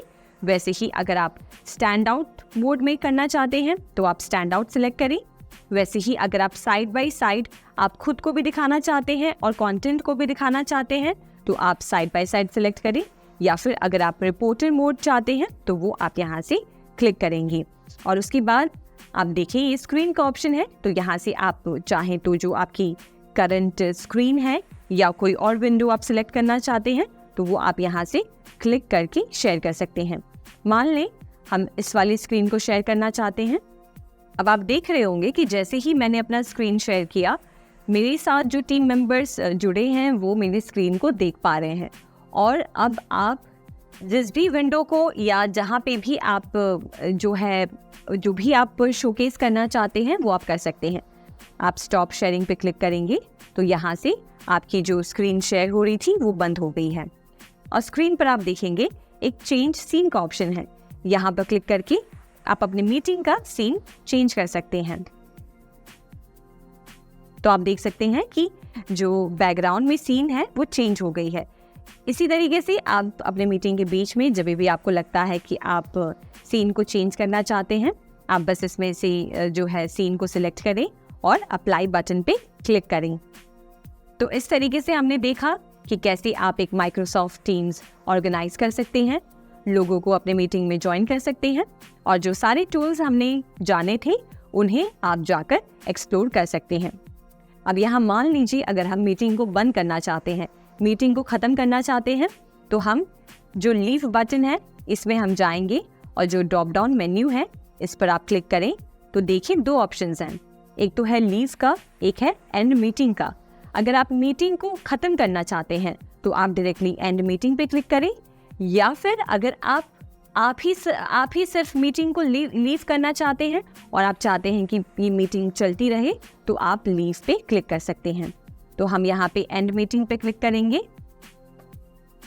और यहाँ से you will and the meeting for everyone हम क्लिक करेंगे एंड, और ऐसे आप अपनी मीटिंग को एंड कर सकते हैं।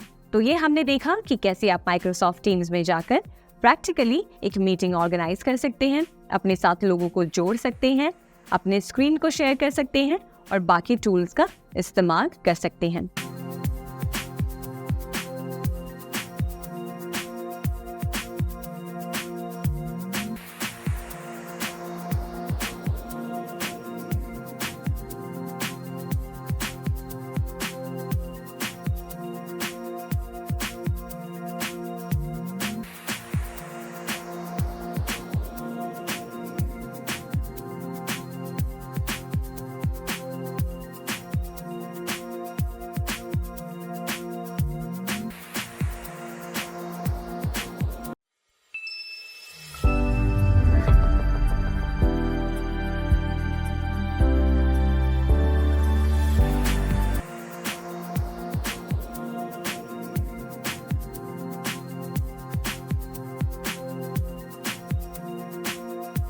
इमेज ऑप्टिमाइजेशन का मतलब है इमेज को ऐसे बनाना जो इंटरनेट पे जल्दी से लोड हो और कम स्पेस यूज करें।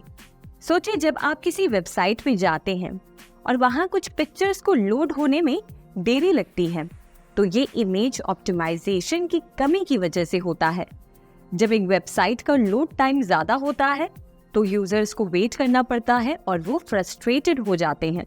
इसीलिए किसी भी वेबसाइट ओनर के लिए ये बहुत ज़रूरी है कि उनकी वेबसाइट पे जो इमेजेस हैं वो ऑप्टिमाइज्ड हो। अब इमेज ऑप्टिमाइजेशन के लिए कुछ टेक्निक्स होते हैं। एक सिंपल तरीका है इमेज के साइज को कम करना। जितनी इमेज की साइज छोटी होगी उतनी ही जल्दी वेबसाइट लोड होगी। तो अगर एक इमेज का साइज ज़्यादा है तो हम उसे कंप्रेस करके छोटा कर सकते हैं। कंप्रेस करके क्वालिटी थोड़ी कम हो जाती है, लेकिन इससे वेबसाइट लोडिंग टाइम इम्प्रूव होती है। दूसरा तरीका है इमेज का फॉर्मेट चूज करना। JPEG और PNG दो कॉमन फॉर्मेट्स हैं। अगर आपकी इमेज में ज़्यादा कलर्स हैं या ग्रेडियंट्स हैं तो PNG फॉर्मेट बेटर होता है क्योंकि वो बेटर क्वालिटी देता है। लेकिन अगर एक सिंपल फोटो है तो JPEG यूज़ करना बेटर होता है। इसमें फाइल साइज कम होती है और लोडिंग स्पीड इम्प्रूव होती है। इन सब टेक्निक्स का इस्तेमाल करके हम अपनी वेबसाइट की इमेजेस को ऑप्टिमाइज कर सकते हैं और यूजर्स को बेटर एक्सपीरियंस प्रोवाइड कर सकते हैं। जब इमेजेस जल्दी लोड होती हैं तो वेबसाइट का ओवरऑल परफॉर्मेंस इम्प्रूव होता है और यूजर्स भी खुश रहते हैं। आपको बता दूं कि इमेज ऑप्टिमाइजेशन पहले काफ़ी मुश्किल था, लेकिन अब कुछ प्लगइन्स और टूल्स आने के बाद ये काम काफ़ी ज़्यादा आसान हो गया है। इन टूल्स की मदद से हम इमेजेस की ओवरऑल साइज को 80 से 85% तक कम कर सकते हैं बिना क्वालिटी को कॉम्प्रोमाइज किए। ये टूल्स ऑटोमेटिक तौर पर इमेजेस को कंप्रेस करते हैं, जिससे उनकी साइज कम होती है लेकिन क्वालिटी काफ़ी अच्छी रहती है। आइए इमेज ऑप्टिमाइजेशन के कुछ फ़ायदे के बारे में जानते हैं। सबसे पहला फ़ायदा है fast loading speed. Optimised images की साइज छोटी होती है, इससे वेबसाइट के लोड टाइम कम होता है। जैसे ही कोई वेबसाइट ओपन होती है, ऑप्टिमाइज्ड इमेजेस जल्दी लोड हो जाती हैं, जिससे यूजर्स को कम वेट करना पड़ता है और वो कंटेंट को जल्दी एक्सेस कर सकती हैं। दूसरा सबसे बड़ा फायदा है एक अच्छा और बेटर यूजर एक्सपीरियंस। जब इमेजेस जल्दी लोड होती हैं तो यूजर्स का एक्सपीरियंस भी बेटर होता है। वो वेबसाइट पे जल्दी से नेविगेट कर सकते हैं और उन्हें इंफॉर्मेशन ढूंढने में ज़्यादा आसानी होती है। इससे वेबसाइट का बाउंस रेट भी कम होता है। तीसरा फायदा है एक बेहतर SEO। Search engines optimised websites को पसंद करते हैं क्योंकि उनकी लोडिंग स्पीड काफ़ी फास्ट होती है। ऑप्टिमाइज्ड इमेजेस के इस्तेमाल से वेबसाइट का ओवरऑल परफॉर्मेंस इम्प्रूव होता है, जिससे सर्च इंजन रैंकिंग भी इम्प्रूव होती है। इसके बाद अगला फायदा है ऑप्टिमाइज्ड इमेजेस कम स्पेस यूज करते हैं, इससे वेबसाइट का बैंडविड्थ भी बचता है। इससे होस्टिंग चार्जेस भी कम हो सकते हैं अगर आप एक वेबसाइट ओनर हैं। उसके बाद अगला फायदा है cross device compatibility. Optimised images multiple devices पर अच्छी तरह से लोड होते हैं, चाहे वो डेस्कटॉप हो, मोबाइल फोन हो या टैबलेट। इससे यूजर्स को हर डिवाइस पर कंसिस्टेंट एक्सपीरियंस मिलता है। अगला फायदा है इमेज ऑप्टिमाइजेशन से साइट बैकअप में काफ़ी मदद मिलती है। साइट बैकअप का मतलब है कि आप अपनी वेबसाइट का एक कॉपी रख सकते हैं, जिससे आप उसे जब चाहें तब रिस्टोर कर सकते हैं अगर कोई प्रॉब्लम हो जाए। बैकअप लेना इम्पॉर्टेंट है क्योंकि कभी कभी वेबसाइट क्रैश हो जाती है या कोई डेटा लॉस हो जाता है, और अगर आपका बैकअप है तो आप अपनी वेबसाइट को जल्दी से फिर से चला सकते हैं। पहले बैकअप लेना एक सिंपल प्रोसेस नहीं था, लेकिन अब कुछ प्लेटफॉर्म्स और hosting providers automatic backup provide करते हैं।